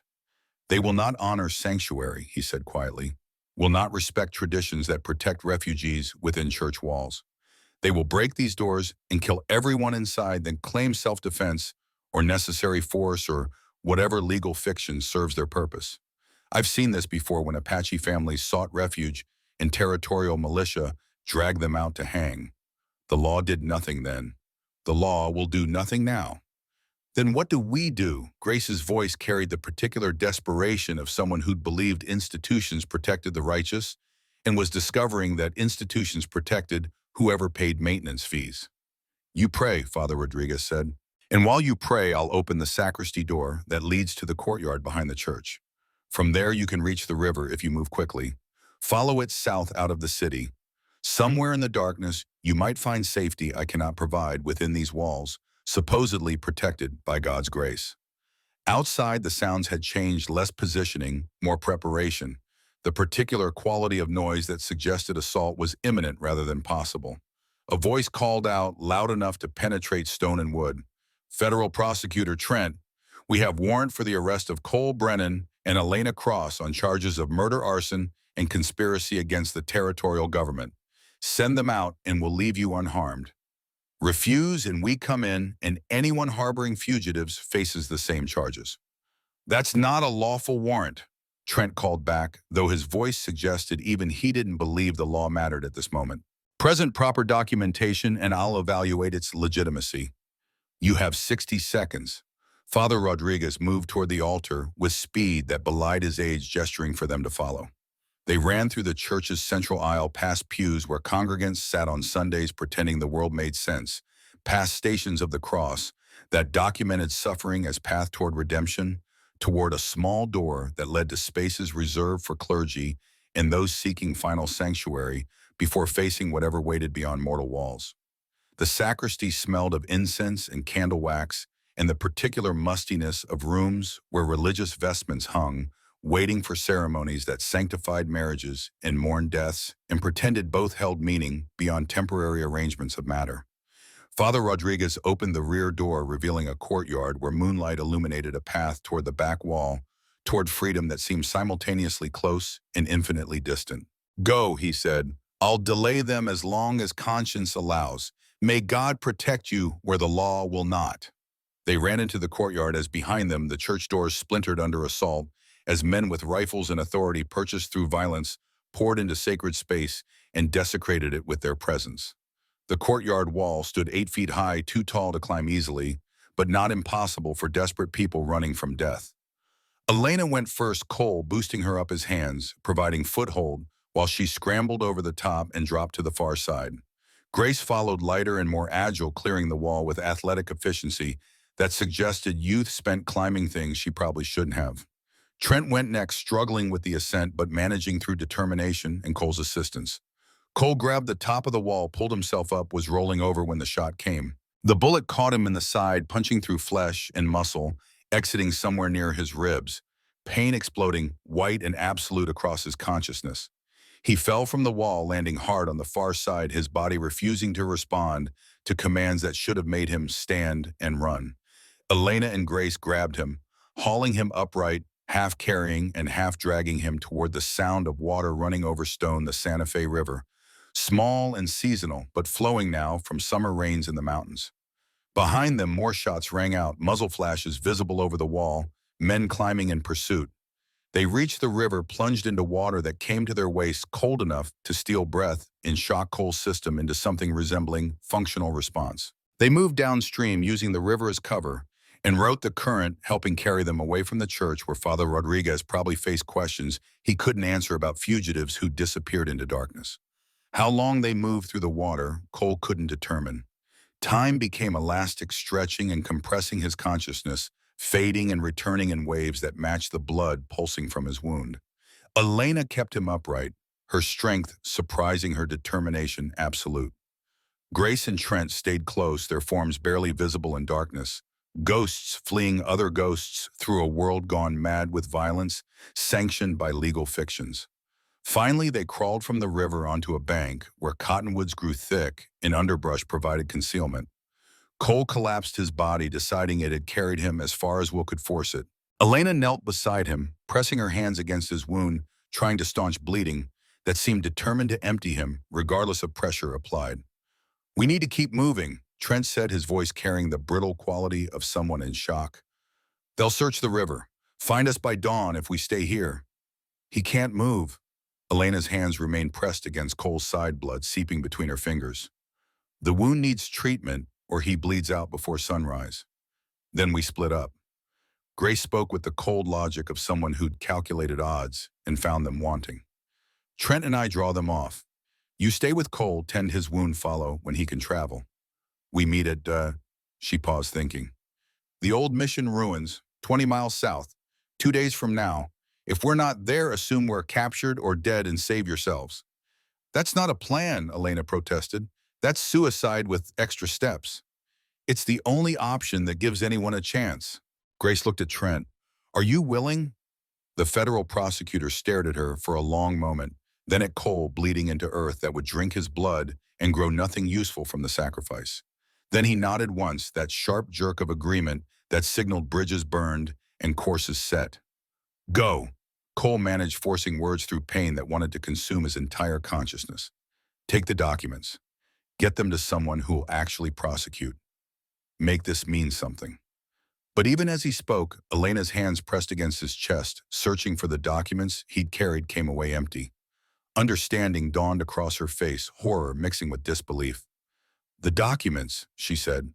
"Cole, where are the documents?" He reached into his shirt, found nothing but blood-soaked cloth and the empty space where evidence had been. The documents, ledgers, journals, telegraph transcripts, railroad files, everything they'd risked their lives to compile were gone, lost somewhere during the flight or the fall or the desperate scramble through the river. 3 days of running, of gathering proof, of building a case that might have exposed Crane's conspiracy, all gone like smoke and wind that carried no memory of what it scattered. They stared at each other in the darkness beneath the cottonwoods, 4 people who'd believed evidence mattered, discovering that belief was just another lie they'd told themselves to make the running bearable. Without documentation, they had nothing but claims that would be dismissed as fabrications by desperate fugitives seeking to blame their crimes on powerful men. Crane had won. not through direct violence, though he'd employed that too, but through systematic destruction of evidence, through compromising allies, through using Tobias's daughter as leverage and Cole's wound as distraction through the thousand small and large ways power maintains itself against truth. The darkest hour had arrived and dawn seemed impossibly distant. Dawn came gray and merciless light, filtering through cottonwood leaves to illuminate Cole's failure in pitiless detail. The wound in his side had stopped bleeding, clotted by pressure and cold river water, and whatever biological mechanisms kept men alive when logic suggested they should die. Elena sat beside him, her hands still stained with his blood, her face carrying the hollowed-out expression of someone who'd run out of hope and found nothing waiting on the other side.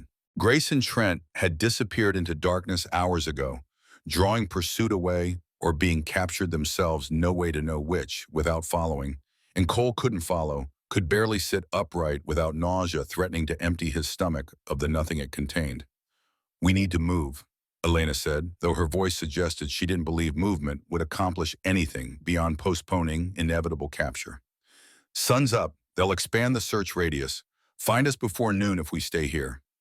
Cole tested his body's willingness to cooperate, pushing himself to hands and knees, discovering that will could force muscles to function despite screaming protests from damaged tissue.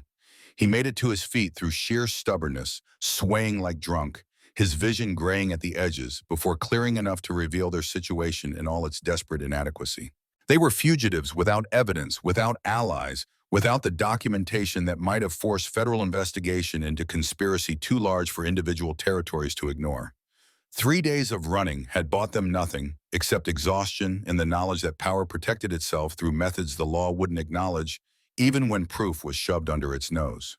"We can't run anymore," Cole said, each word costing more than it should. "Not with this wound, not without supplies or destination. We're done running." "Then what, surrender to Thorn and hope he grants mercy he's never shown anyone?" Elena stood as well, her movements mechanical, running on obligation rather than purpose. "We're witnesses to conspiracy involving the most powerful man in the territory. We're liabilities that need eliminating. Turning ourselves in just makes their job easier." Cole looked around the riverbank, searching for something he couldn't name but might recognize if he saw it. Trees, morning light painting everything in shades of gold that seemed obscene given their circumstances. And there, caught in branches overhanging the river, a piece of oilcloth, the same material that had wrapped Daniel Cross's ledger. He stumbled toward it, nearly falling, catching himself against a tree trunk while Elena rushed to support him. His hands closed around the oilcloth, pulling it free, discovering it still wrapped something despite hours in the river.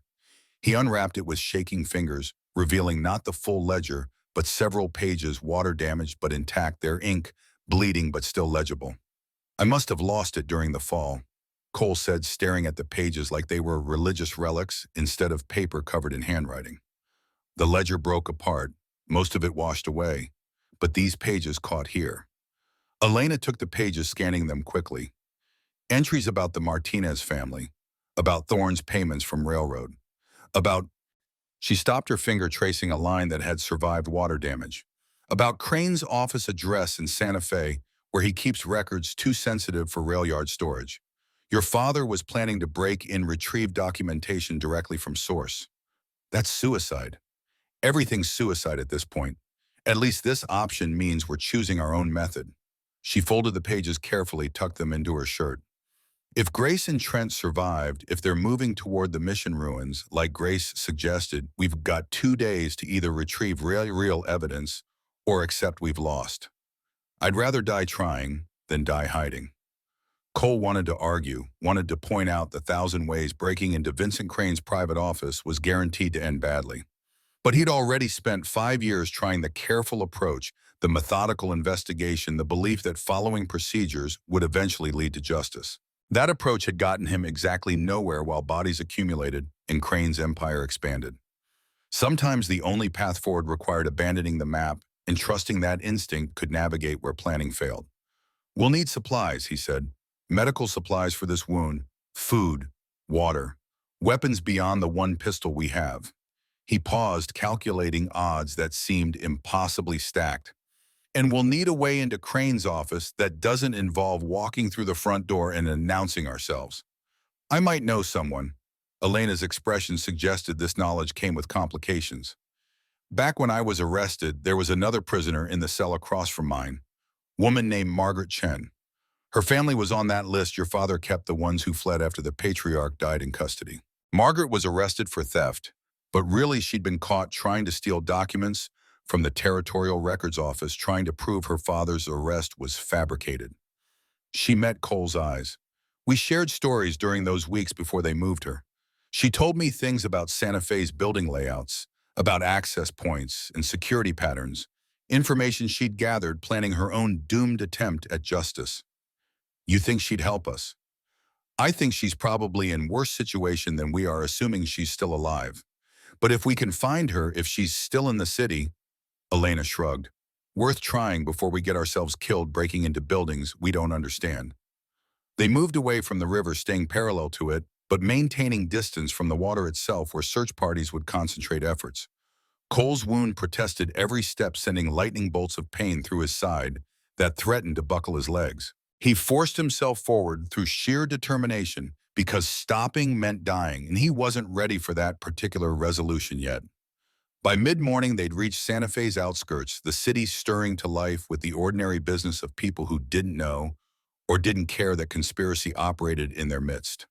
They moved through back alleys and service lanes, avoiding main streets where wanted posters had probably already been distributed, seeking the marginalized spaces where fugitives might find temporary refuge.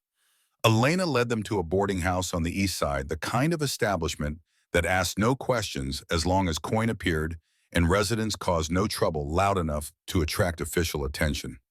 She paid for a room with the last of their money silver marlins that had survived the river because metal doesn't dissolve, and they climbed narrow stairs to a space barely large enough for a bed and wash basin. Stay here, Elena said. I'll find medical supplies and information about Margaret. Don't leave this room. Don't answer the door for anyone. Don't do anything that draws attention. You shouldn't go alone. I'm less recognizable than you. Marshall's face gets distributed farther than random accused woman's. I'll be back before dark. She moved to the door, paused with her hand on the handle. If I'm not back by midnight, I've been caught. Save yourself however you can. Then she was gone, the door closing behind her, leaving Cole alone with pain and failure and the water-damaged pages that represented the last fragments of evidence that might mean anything. He collapsed onto the bed, his body deciding that consciousness was optional now that immediate danger had receded to theoretical rather than actual. He woke to darkness and Elena's hand shaking his shoulder, her face appearing above him like ghost or memory. She held supplies, bandages, antiseptic that smelled like industrial solvent, needle, and thread for suturing a bottle of whiskey that would serve as anesthetic and disinfectant in equal measure. This will hurt, she warned. It did. The antiseptic burned like liquid fire poured directly into nerve endings. The needle-piercing skin to pull torn flesh together created pain that transcended physical into something approaching philosophical, a reminder that bodies were fragile constructions held together by will and stubbornness, and the biological imperative to continue existing, despite all evidence suggesting cessation would be more efficient. Cole bit down on leather belt while Elena worked her hands surprisingly steady given their circumstances. She'd learned this somewhere, this practical medicine that kept men functional if not comfortable, and he didn't ask where or when because some knowledge came from experiences better left unexamined. When she finished, the wound was closed and bandaged, infection risk reduced from certain to merely probable. Cole sat up slowly, testing his body's response, finding that stitched flesh hurt less than torn flesh, that immobilized injury was more manageable than one that shifted with every movement. I found Margaret, Elena said, cleaning blood from her hands. She's working at a laundry on Canyon Road, barely surviving on wages that wouldn't feed a cat. Her family scattered after her father died. Mother and younger siblings stayed because she didn't have travel money and believed someone needed to remember what happened here. Will she help? She'll help, not because she trusts us or believes that we can succeed, but because she's been waiting 2 years for anyone to try. Said Crane's office is in a building on the plaza 3rd floor, accessible through external fire escape if you don't mind climbing. Security is minimal during day because Crane's never there, conducts his actual business from a ranch outside the city, uses the office for storing records, and meeting territorial officials who need to maintain appearance of propriety. When Grim, tomorrow night, Margaret will provide building layout and access details. We retrieve whatever documents we can carry, then run for the mission ruins. If Grace and Trent survived, if they reach the rendezvous point, we combine whatever evidence we've gathered and make final push toward federal investigation. Elena sat on the bed beside him, her exhaustion finally showing through the determination she'd maintained since the gallows. And if we fail, at least we fail knowing we tried every option. Cole looked at the water-damaged pages, at the fragments of Daniel Cross's careful documentation. Your father would be proud of what you've done, who you've become. Fighting this hard for justice, even when justice seems like fiction, we tell ourselves to make the world bearable. My father's dead because he fought. My family's dead. Your family's dead. 47 families destroyed, and we're betting everything on one last, desperate attempt to retrieve evidence from a man who's spent 5 years ensuring evidence against him doesn't exist. Her voice carried bitterness cut with something that might have been hope or might have been resignation. At this point, the two seemed interchangeable. Pride seems like luxury reserved for people who haven't failed as thoroughly as we have. We haven't failed yet. Still breathing, still moving, still dangerous to people who'd prefer we were neither. They spent the night planning, Margaret arriving after dark with hand-drawn maps and information purchased through 2 years of watching and waiting and hoping someone would care enough to act. The office occupied the entire 3rd floor of the Territorial Commerce Building, accessible through a main entrance guarded during business hours but unmonitored at night, or through the fire escape that led to a window Margaret's sources claimed remained unlocked for ventilation. The records room is here, Margaret indicated on the map, her finger tapping a space marked in the building's northwest corner. File cabinets containing correspondence, financial ledgers, land acquisition documentation. Everything too sensitive to store at rail yards or ranch where workers might access it.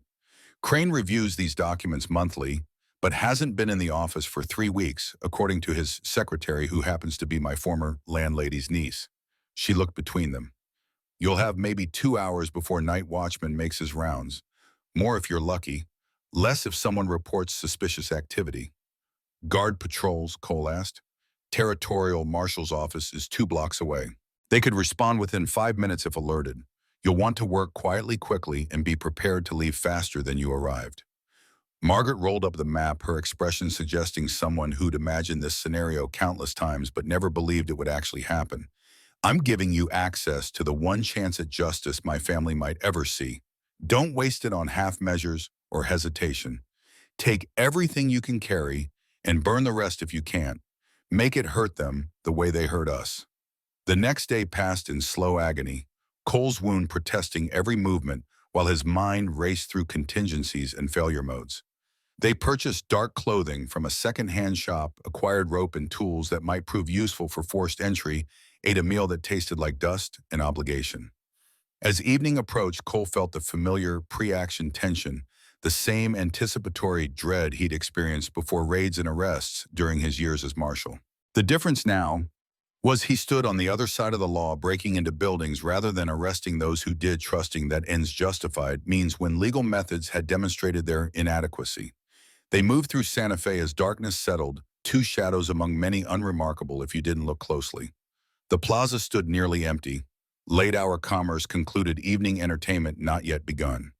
The Territorial Commerce Building rose 3 stories, its windows dark except for ground floor, where businesses maintained late hours. The fire escape clung to the building's side like metal parasite, rusted and questionable, but functional enough for their purposes. Cole climbed first, despite his wound, each pull upward, sending fresh agony through his side. Elena following with the grace of someone who'd learned movement meant survival, and clumsiness meant capture. They reached the 3rd floor window, found it unlocked as promised, slipped inside to discover an office space that smelled of tobacco and paper and the particular mustiness of rooms where important decisions were documented in triplicate, then filed away for historians to examine decades hence. The records room, Elena whispered, consulting Margaret's map by moonlight filtering through windows.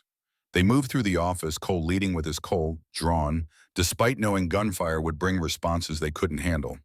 The records room door stood locked, but locks were obstacles rather than prohibitions for people with proper motivation. Cole worked the mechanism with picks that had served him well over years of legal and now illegal entry, feeling tumblers fall into alignment, hearing the click that meant access granted. Inside filing cabinets lined the walls floor to ceiling, each drawer labeled with codes and dates that meant nothing without context. They began pulling drawers randomly, searching for anything that might connect Crane personally to the conspiracy they'd been documenting. 10 minutes passed. 20. Cole's wound had started bleeding again, warmth spreading across his side, his vision beginning to gray at the edges from blood loss or exhaustion, or the simple inability to continue functioning under conditions that would have broken most people days ago. Then Elena made a sound, not quite gasp, not quite cry, something between discovery and vindication. "Cole, look at this." She held a file folder labeled Special Acquisitions, Direct Authorization Required. Inside, correspondence between Vincent Crane and various subordinates written in Crane's own hand, detailing specific properties targeted for acquisition and methods authorized for clearing obstacles. March 12, 1880. Elena read aloud, her voice shaking. To Regional Supervisor, Northline property disputes require immediate resolution before spring construction season. Authorize final measures for Brennan destination and associated complications. Ensure documentation reflects unavoidable tragedy. VC. She looked up. He ordered it, not coded language, not implicit permission. Direct order to make your family's deaths look accidental. Cole took the file, his hands trembling, reading Crane's signature beneath words that confirmed what he'd suspected for 5 years. Here was the evidence that had eluded federal investigation, that had been hidden or destroyed every time he'd gotten close, preserved through arrogance or oversight, in a file cabinet Crane believed remained secure from scrutiny. "There's more," Elena said, pulling additional folders. "Orders for the cross-family elimination, for the Martinez disappearance, for 18 other families, all documented, all bearing Crane's personal authorization." They worked faster now, pulling every file from the cabinet, stuffing documents into the sack they'd brought. Financial records showing payments to Thorne and other sheriffs. Correspondence with territorial judges discussing favorable rulings. Land deeds transferred after convenient deaths. A complete architecture of conspiracy spanning 5 years and covering hundreds of crimes. Footsteps sounded in the hallway outside. Voices, the night watchman making rounds early, or perhaps someone had reported suspicious activity, or maybe luck had simply run its course after carrying them further than they deserved. "Window," Cole hissed, grabbing the document sack. They ran for the fire escape, Cole's wound screaming protests he ignored through necessity. Behind them, the records room door crashed open, voices shouting alarm. They reached the window, squeezed through, began descending the metal ladder, as above them a guard appeared, pistol drawn. The shot came as they dropped to the ground, the bullet sparking off metal inches from Cole's head. They ran into the night, into alleys that had sheltered them before pursuing their only remaining play. Reaching the mission ruins, finding Grace and Trent, if they'd survived, combining evidence, enforcing confrontation that would either expose Crane or end in death. Behind them, the alarm spread through Santa Fe like fire bells, ringing, men mobilizing the machinery of power, responding to theft from its most important vault. But Cole and Elena had what they'd come for. Documentation bearing Crane's signature, proof that couldn't be dismissed as fabrication or interpretation evidence that would force justice's hand if they survived long enough to present it. 20 miles to the mission ruins. 2 days if they moved carefully. 1 day if they ran and ignored consequences. They ran carrying truth that weighed nothing and everything, racing against pursuit that would kill them if caught, but couldn't erase what they discovered, even if they died delivering it. Justice hadn't abandoned them after all. It had simply been waiting in a filing cabinet for someone desperate enough to retrieve it. The mission ruins rose from the desert like the bones of a cathedral that had died before completing its purpose. Adobe walls crumbled back toward the earth from which they'd come, timber roof beams exposed to the sky, the entire structure a monument to colonial ambitions that had withered under the desert's indifference. Cole and Elena reached it as the second dawned since the office break-in painted the sky in shades of amber and blood. They'd run through 2 nights and a day, stopping only when Cole's wound threatened to open completely, sleeping in shifts, while the other kept watch, their paranoia justified by the search parties they'd evaded through luck and intimate knowledge of terrain that offered concealment to those who understood its language. The mission's courtyard stood empty, no sign of Grace or Trent, no indication anyone had been here recently. Cole felt hope beginning to die, that particular despair that comes from betting everything on a meeting that might never occur because the people you're waiting for are captured or dead. Then a voice called from the ruins, "Marshal Brennan, glad you could make it." Orville Trent emerged from what had once been the mission's sanctuary, followed by Grace, both of them looking as exhausted and desperate as Cole felt. They were alive. They'd survived. They'd reached the rendezvous point against odds that had seemed insurmountable. "We thought you were dead," Elena said, and her voice carried more emotion than Cole had heard from her since the night they'd met beneath those gallows. "Nearly were," Grace replied. "Led them through half of Santa Fe before losing them near the rail yard. Hid in a coal car for 6 hours until the search moved on. Made our way here on foot, arrived yesterday, been waiting and hoping you'd show up. We have evidence." Cole opened the sack, pulled out the files they'd stolen from Crane's office. Direct orders from Crane himself. Correspondence proving he personally authorized murders we've been documenting. Financial records connecting him to Thorne and other territorial officials. Everything we need to force federal prosecution. Trent took the files, his hands trembling, as he read, his expression transforming from cautious hope to something approaching vindication. When he looked up, his eyes carried the particular fire of someone who dedicated a life to law and finally received proof that law could still serve justice if you pushed hard enough. "This is enough," he said quietly. "More than enough. With this documentation, I can convene emergency grand jury present, evidence, seek indictments against Crane and every official in his pocket. The conspiracy is too vast, too well documented, too clearly tied to specific crimes for even purchased judges to dismiss." "How long?" Cole asked, though part of him feared the answer. 3 days to assemble the grand jury, 1 day to present evidence. If they return indictments, and they will, this documentation is ironclad, we'll have warrants within hours. Federal marshals will execute arrests regardless of territorial objections. Trent looked at the files again, as if confirming they were real and not hallucinations born from desperation. "We can do this. We can actually bring them to justice. If we survive the next 3 days," Elena said. "Crane knows we broke into his office, knows we took files. He'll mobilize every resource to stop us before grand jury convenes. Then we make ourselves impossible to find." Grace gestured toward the mission ruins. "This place has hidden people before refugees, deserters, families fleeing violence. It can hide us for 3 more days if we're smart about it." They settled into the ruins, taking turns keeping watch while others rested. Cole's wound had stabilized the stitches, holding despite the abuse he'd subjected them to. Food was scarce, dried meat and water from the mission's old well, barely enough to sustain them, but sufficient to prevent starvation. The days passed with agonizing slowness, each hour stretching toward eternity while they waited for Trent's timeline to resolve. Search parties passed within miles, but never close enough to discover the ruins, their focus apparently on routes leading out of the territory rather than structures leading nowhere. On the 3rd day, as afternoon aged toward evening, riders appeared on the horizon. Not search parties, but a group of 6 men wearing federal badges, led by a marshal. Cole recognized from his years of service. "Marshal Brennan," the lead rider called as they approached. "Federal Prosecutor Trent sent word you'd be here. We're your escort to Santa Fe. Grand jury convenes tomorrow morning at 8 o'clock. Witnesses are requested to be present for testimony beginning at 9.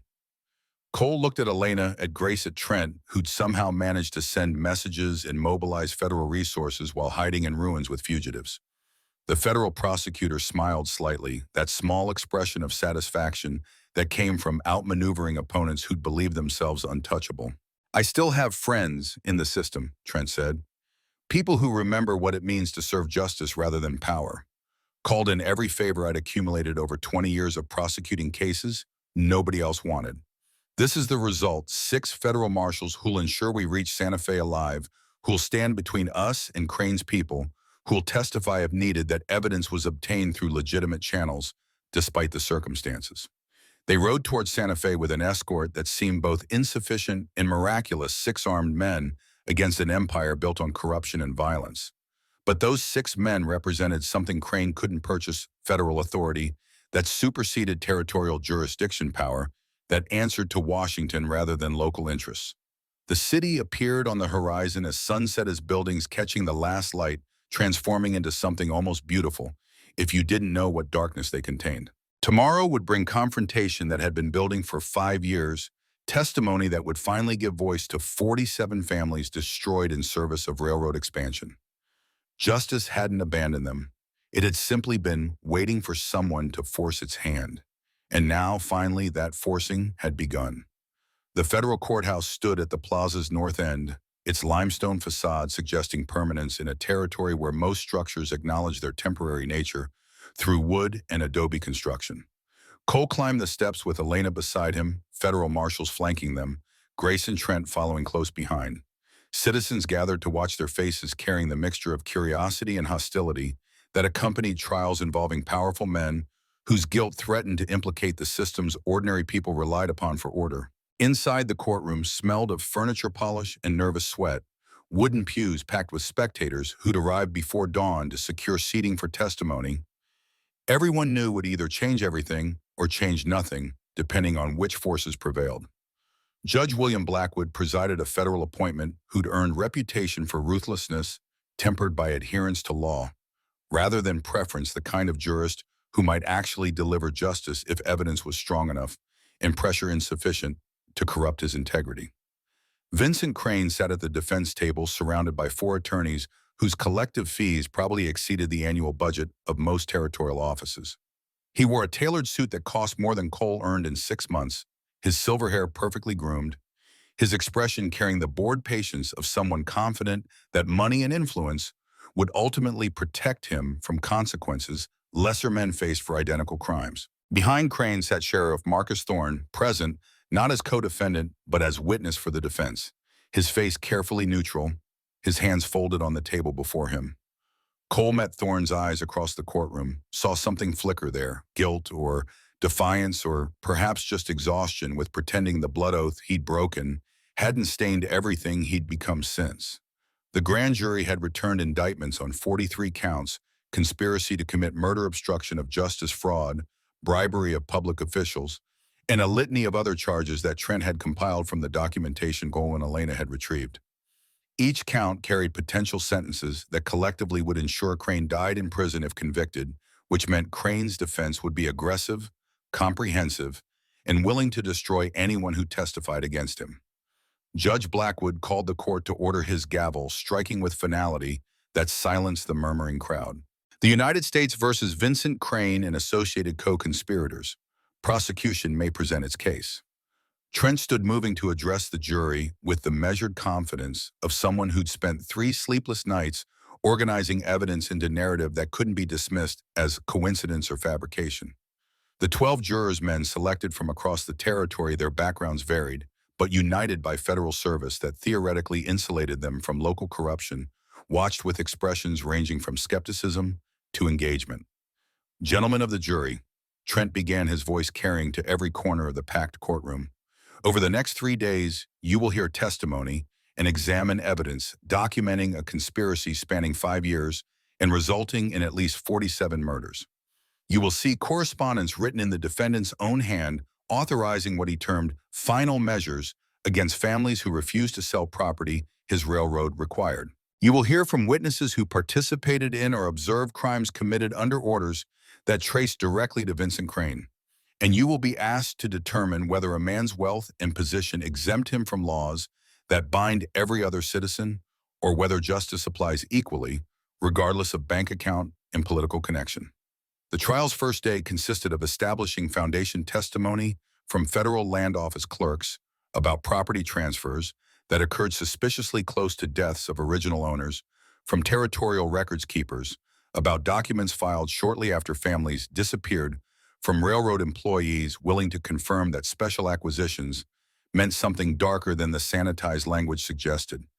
Each witness added a brick to the wall Trent was building, not any single testimony sufficient alone, but collectively creating structure that became harder to dismiss as the day progressed.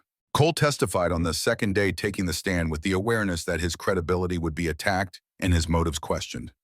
Crane's lead attorney, a man named Harrison, who'd earned his reputation destroying witnesses in cases everyone knew his clients should lose, approached with the predatory confidence of someone who'd identified vulnerabilities and prepared exploitation.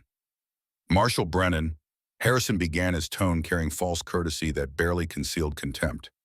You've spent 5 years investigating my client based on suspicions you admit lacked evidence sufficient for prosecution. Would you characterize yourself as objective investigator or obsessed vendetta seeker? I'd characterize myself as someone whose family was murdered and who refused to accept unavoidable tragedy as explanation when evidence suggested otherwise. Evidence you couldn't present to any court or federal authority because it didn't meet standards of proof. Evidence that mysteriously appeared only after you broke into my client's office and stole documents whose authenticity cannot be verified. The documents bear your client's signature on correspondence authorizing murders. Either he wrote those letters or someone forged his handwriting perfectly across hundreds of pages. I'll let the jury decide which seems more probable. Harrison smiled, that particular expression attorneys adopt when they believe they've cornered prey. Let's discuss your current legal status, Marshal. You are wanted for prison break, obstruction of justice, assault on peace officers, theft of government property. You face charges that could result in decades of imprisonment. Isn't it convenient that you've suddenly produced evidence against my client just as you need leverage for plea negotiations? The evidence isn't sudden. It's been sitting in your client's filing cabinets for 5 years, documenting crimes he committed and assumed nobody would ever examine closely enough to understand their scope. Or it's fabricated by a desperate man facing his own prosecution, willing to destroy innocent businessman to save himself. Trent objected, arguing that speculation about fabrication was improper without evidence supporting the claim. Judge Blackwood sustained, instructing Harrison to confine himself to questions rather than accusations disguised as questions. But the damage was done, the seed planted in jurors' minds that Cole might have manufactured evidence out of desperation. Elena testified after Cole her account of her family's murder, and Thorne's betrayal delivered with controlled emotion that made every word hit harder than shouting would have. Harrison tried similar tactics, questioning her motives, suggesting she'd conspired with Cole to frame Crane, but Elena's responses carried the ring of truth that couldn't be dismissed through clever legal maneuvering. My father kept a ledger documenting every interaction with the railroad, every threat disguised as offer, every escalation that preceded our family's death. That ledger wasn't fabricated by me or Marshal Brennan. It was written in my father's hand, with entries dated across 2 years hidden in a tree where I placed it the night before my arrest. You can question my motives all you want, but you can't explain away handwriting analysis confirming those entries were written by Daniel Cross, or dates that correspond to events documented in newspaper accounts, or details that match railroad internal communications your client thought remained private. Grace's testimony focused on telegraph transcripts on messages she'd transmitted or received that used coded language to authorize crimes. Harrison attacked her credibility as well, suggesting that she'd violated communications privacy laws and couldn't be trusted as reliable witness given her admitted theft of company records. But Trent had anticipated every attack, had prepared responses, and supporting documentation, had built his case with the thoroughness of someone who understood that trying Vincent Crane meant facing the best legal defense money could purchase, and only airtight evidence would survive the assault. The prosecution rested on the third day's morning, having presented 40 witnesses and 300 pages of documentation. Crane's defense consisted largely of character witnesses, business associates who testified to his philanthropy, his contributions to territorial development, his reputation as honest businessman who'd built an empire through legal means. Thorne testified as well, claiming under oath that he'd never received payments from Crane except legitimate fees for property protection services, that any deaths occurring near railroad acquisitions were tragic coincidences investigated thoroughly and found to lack criminal elements. Trent's cross-examination of Thorne was surgical, methodical, devastating. He walked the sheriff through his blood oath, to Daniel Cross through his friendship and subsequent betrayal, through financial records showing payments that coincided with property clearances, through the systematic pattern of violence that followed Thorne's involvement. Sheriff Thorne, Trent said, his voice quiet but carrying to every corner of the silent courtroom. You swore an oath before Apache witnesses, cutting your palm and mixing your blood with Daniel Cross, pledging that you were brothers not by birth but by choice. Do you deny this? I don't deny the ceremony occurred.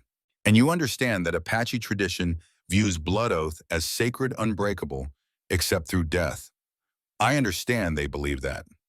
Yet you participated in the murder of your blood brother and his family, then arrested his surviving daughter on fabricated charges, then prepared to execute her to silence her testimony about your involvement. Would you characterize these actions as honoring your oath or breaking it in service of a man who paid you 30 pieces of silver every month? Objection, Harrison called. Counsel is testifying rather than questioning. Sustained. Mr. Trent phrased his question. Did you or did you not receive monthly payments from Vincent Crane's railroad in amounts that corresponded to successful property acquisitions? Thorne's jaw worked muscles, jumping beneath skin gone pale. For several seconds he said nothing, the silence stretching until it became its own testimony. Then, I received consulting fees for services rendered. Services that included looking the other way when families burned. Services that included falsifying investigation reports. Services that included preparing to hang an innocent woman and 6 others who witnessed crimes you'd participated in. I did my duty as I understood it. Your duty. To whom? The citizens of your territory, or the man who purchased your betrayal of every oath you'd ever sworn. Objection. Withdrawn. Trent returned to his table having accomplished what he'd intended, showing the jury that Thorne couldn't defend his actions without either admitting crimes or lying so obviously that credibility evaporated. Closing arguments consumed the afternoon.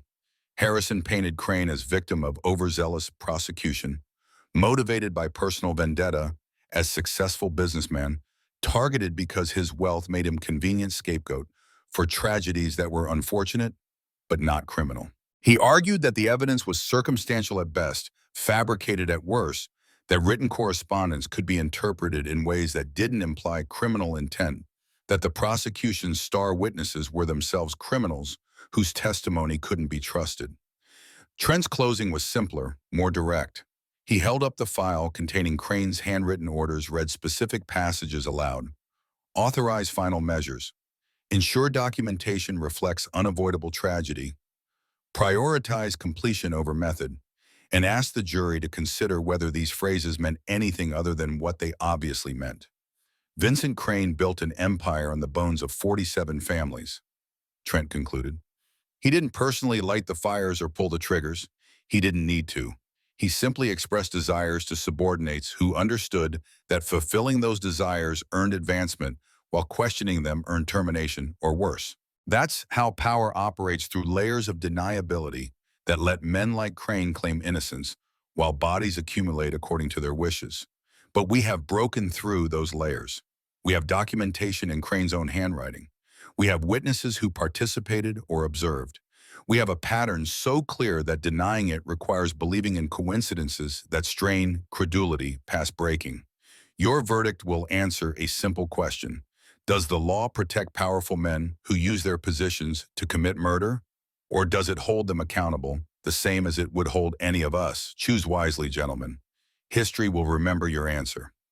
Judge Blackwood gave jury instructions that consumed an hour, explaining standards of proof and definitions of conspiracy and how they should evaluate evidence and testimony.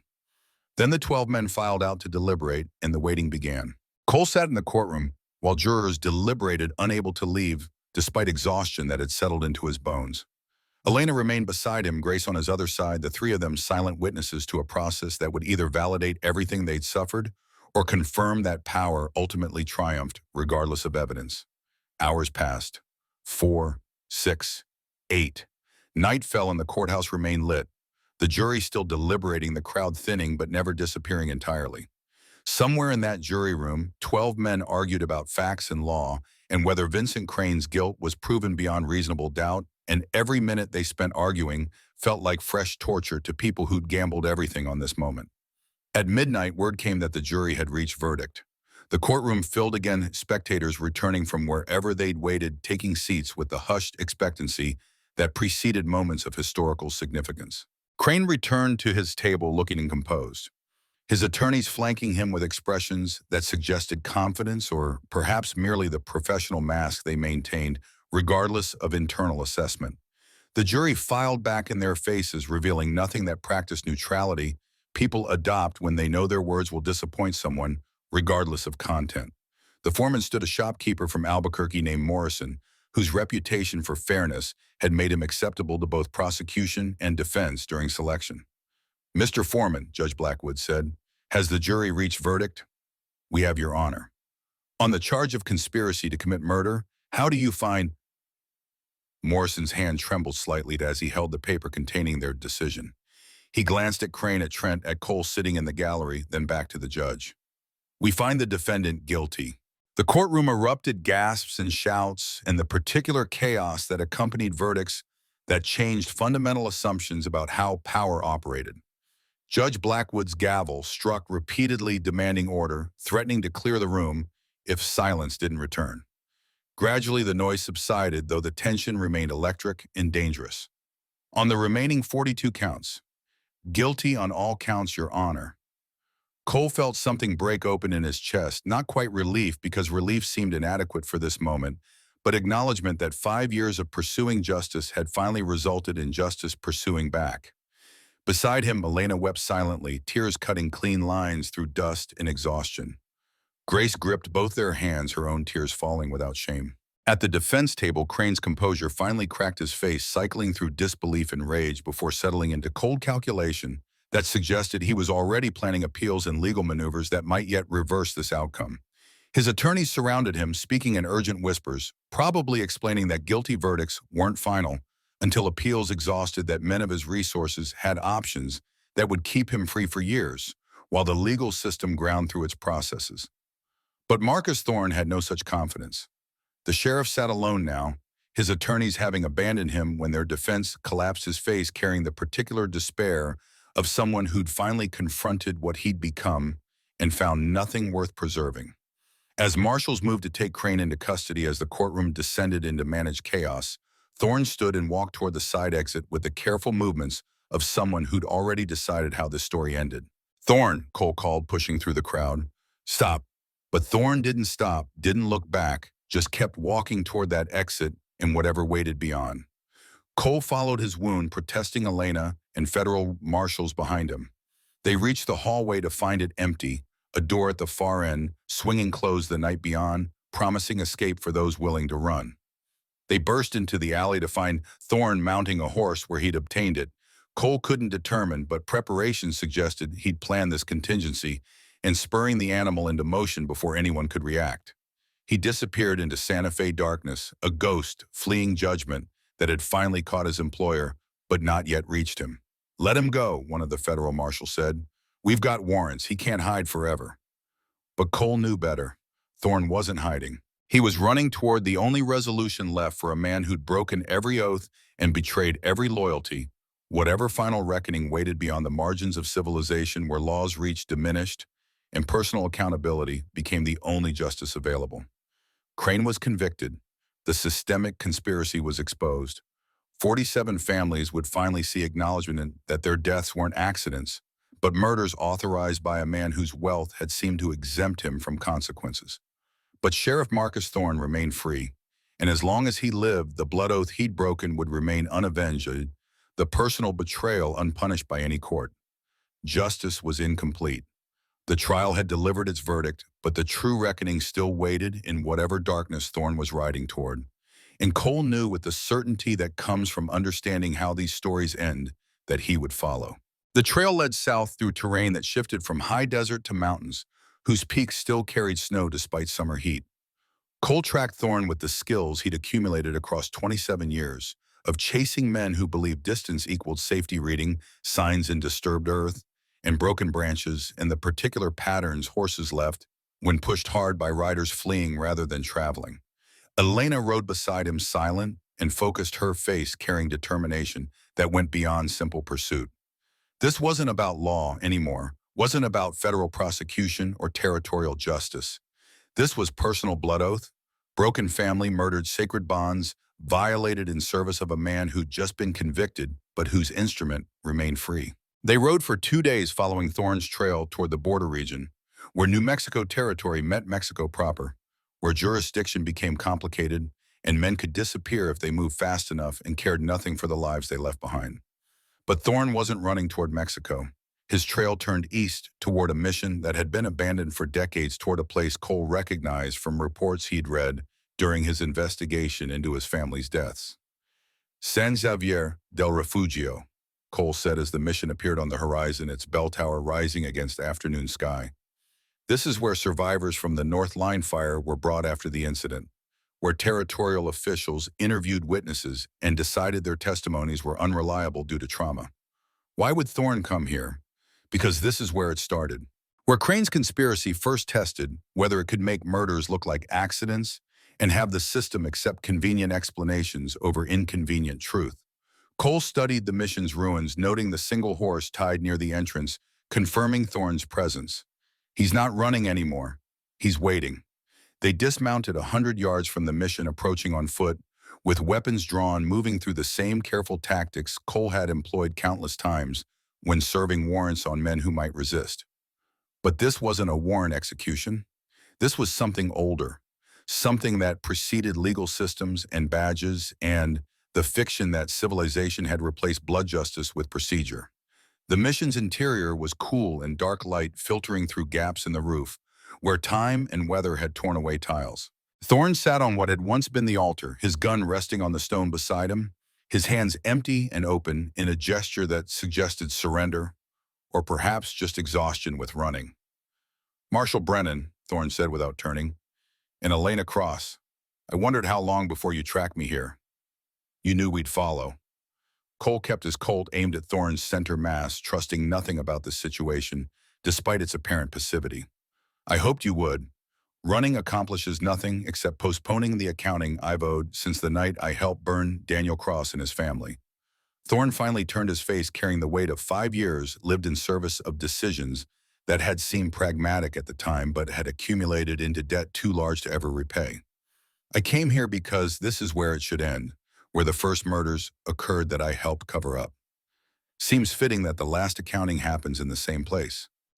Elena moved forward, her borrowed rifle, raised her finger on the trigger, her entire body communicating readiness to end this immediately and permanently. "You broke blood oath. You murdered my father, your brother, the man you swore to protect. Apache tradition says that betrayal stains not just you, but your descendants, marks them as cursed and untrustworthy. There's only one resolution for that kind of violation. I know. I've known since the night I made the choice, since I took Crane's money and agreed to look the other way when his men came for your family." Thorne's hand moved toward his gun, not quickly but deliberately, giving them time to understand his intention. "So do it. Execute me for betraying every oath I ever swore. I won't resist. Won't defend myself. It's what I deserve." "Don't touch that gun," Cole warned, his Colt steady despite the adrenaline flooding his system. "Why not? You came here to kill me. I'm offering you clean justification, armed suspect reaching for weapon, lawful killing in self-defense." Thorne's fingers closed around the gun's grip. "Or maybe you need me to fire first, give you the moral clarity that comes from responding to actual threat rather than executing someone who's surrendering." "I didn't come here to execute you." Cole's voice surprised him with its steadiness. "I came here because you ran, and running men need to be brought to justice. You're under arrest for conspiracy accessory to murder, obstruction of justice. You'll stand trial same as Crane, face the same jury, receive the same justice." "Justice?" Thorne laughed, the sound carrying no humor, just recognition of absurdity. "Crane got justice because you had evidence in his own handwriting, because he was stupid enough to document his crimes like a businessman filing quarterly reports. What evidence do you have against me? Cross's ledger mentions me, but it's hearsay from a dead man. The documents you stole from Crane's office implicate him directly, but reference me only through coded language that could mean anything. My testimony at Crane's trial is protected by immunity I negotiated before taking the stand. So tell me, Marshal, what justice am I facing beyond whatever you decide to deliver here?" The truth of that assessment hit Cole like physical blow. Thorne was right. The evidence that had convicted Crane was insufficient for prosecuting his subordinates, who'd been careful enough to maintain deniability. Thorne could walk into court, claim he'd been following orders he believed were legitimate, and probably avoid conviction despite everyone knowing his guilt. The law would fail again. The system would protect someone who deserved punishment. And Cole would be left with the same choice he'd faced 5 years ago. When his family burned, except that justice sometimes meant taking personal action outside legal boundaries, or preserve his integrity within a system that rewarded corruption and punished righteousness. Beside him, Elena's rifle never wavered. The law can't touch you, but I can. Blood oath gives me that right, that obligation. My father's spirit demands accounting for your betrayal, and Apache tradition says I'm the one who delivers it. Then deliver it. Thorn raised his gun, not aiming, just holding it in clear view. I'm giving you justification.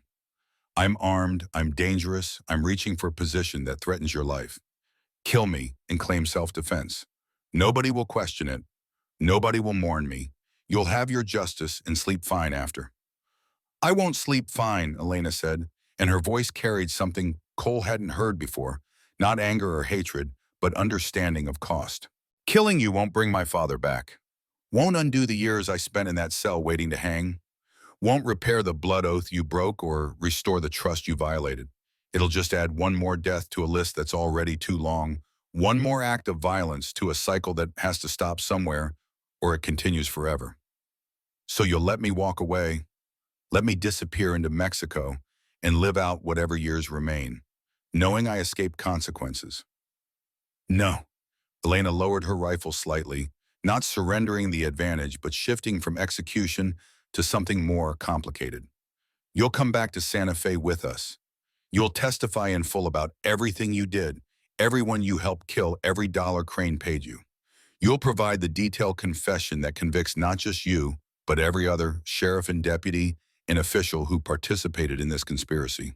And then you'll spend the rest of your life in a cell living with what you became, with the oath you broke, with the knowledge that you sold your soul for money that couldn't purchase redemption when you finally wanted it.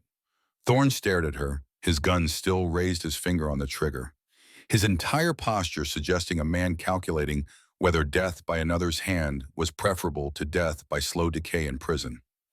Then slowly he set the gun down on the altar, his hands rising in surrender. You're stronger than I was, he said quietly. Your father would be proud. He always believed in mercy over vengeance, in building rather than destroying. I forgot that teaching when Crane's money seemed more important than brotherhood. His hands trembled as he raised them higher. I'll testify. I'll give you names and dates and amounts. I'll tear down everything Crane built with my help. It won't balance the scales, but it's the only accounting I can offer. Cole moved forward, producing iron shackles from his belt, securing Thorne's wrists with the practiced efficiency of 27 years of making arrests. As the cuffs closed, Thorne's shoulders sagged, the fight draining out of him, leaving behind only the hollow shell of someone who had finally confronted the cost of his choices. Why did you do it? Elena asked as they prepared to leave. Why betray the oath? The money alone doesn't explain breaking sacred bonds. Thorne was silent for a long moment, his eyes fixed on the mission's damaged altar where they'd found him. Fear, he said finally. Fear that I was getting old, that my skills were diminishing, that I'd end up dying poor and forgotten, like every other lawman who served faithfully and received nothing but a worn-out badge and a grave nobody visited. Crane offered security, offered the promise that loyalty would be rewarded, that I could retire with enough money to matter. I told myself I was being pragmatic, that survival required compromise, that your father would understand if I explained the necessities. His voice broke. But I was lying to myself. I wasn't being pragmatic. I was being a coward. And cowardice doesn't excuse betrayal, no matter how I rationalize it. They rode back towards Santa Fe with their prisoner, 3 people carrying different forms of justice: Cole, his badge, and belief that systems could work if you pushed hard enough. Elena, her rifle, and understanding that mercy required more strength than vengeance. Thorne, his confession, and knowledge that accountability had finally caught what he'd tried to outrun. The trial that followed consumed 3 weeks. Thorne testified with the thorough detail of someone who'd kept mental records, knowing this day would eventually come. He named 17 sheriffs and deputies who'd taken Crane's money. He detailed 43 specific murders he'd either participated in or covered up. He provided bank records showing payment patterns that correlated with property clearances. He destroyed what remained of Crane's network so completely that by the time he finished, indictments had been issued for over 30 territorial officials. The jury deliberated for 6 hours before returning guilty verdicts on all counts. Judge Blackwood sentenced Thorne to 30 years in federal prison, eligible for parole after 20 if he maintained cooperation with ongoing investigations. It was justice, if not the blood, justice Apache tradition demanded, if not the immediate execution Elena could have delivered at the mission. But it was justice that broke the cycle that said healing could begin when people chose law over vengeance, when mercy became strength rather than weakness. Crane's appeals exhausted over the following year, each legal maneuver failing against evidence too comprehensive to dismiss. He died in federal prison 8 months into his sentence, his heart giving out during the night, his empire already dismantled and sold to pay a restitution to families he destroyed. And 1 year after the verdict, Cole stood on the porch of a house at the territory's edge, watching the sun set over the land that had cost 47 families their lives, but would now shelter those who needed refuge. The sign above the door read Brennan and Crossway Station, in letters Elena had painted with careful attention to getting the spacing right. They'd built the place together over 6 months, converting an abandoned ranch into something that served multiple purposes. Boarding house for travelers, sanctuary for families fleeing violence workshop, where Cole taught basic law to people who'd never trusted officers but might trust someone who'd fought the system and forced it to deliver justice. Elena emerged from the house carrying 2 cups of coffee, handing one to Cole before settling into the chair beside him. Her rope burn scar had faded to a pale line around her throat, a reminder of the hanging she'd survived that had started this entire cascade. "How many this week?" Cole asked, accepting the coffee with a nod of thanks. 4 families, 2 fleeing domestic situations. 1 widow whose husband died in a mine collapse the company's calling his fault. 1 Apache family forced off reservation land by officials who decided treaties were negotiable. She sipped her coffee, watching the sunset paint the sky in shades that reminded them both of fire and blood, and the cost of fighting when fighting seemed futile. "We're running low on supplies. I'll need to ride into Santa Fe tomorrow for provisions." "I'll go with you." Grace mentioned she'd found some records we might want to examine, documents from Crane's estate liquidation that reference other properties acquired through questionable means. Might be families out there who deserve restitution and don't know they're entitled to it. "You never stop, do you? Never accept that we did enough, that saving ourselves was sufficient?"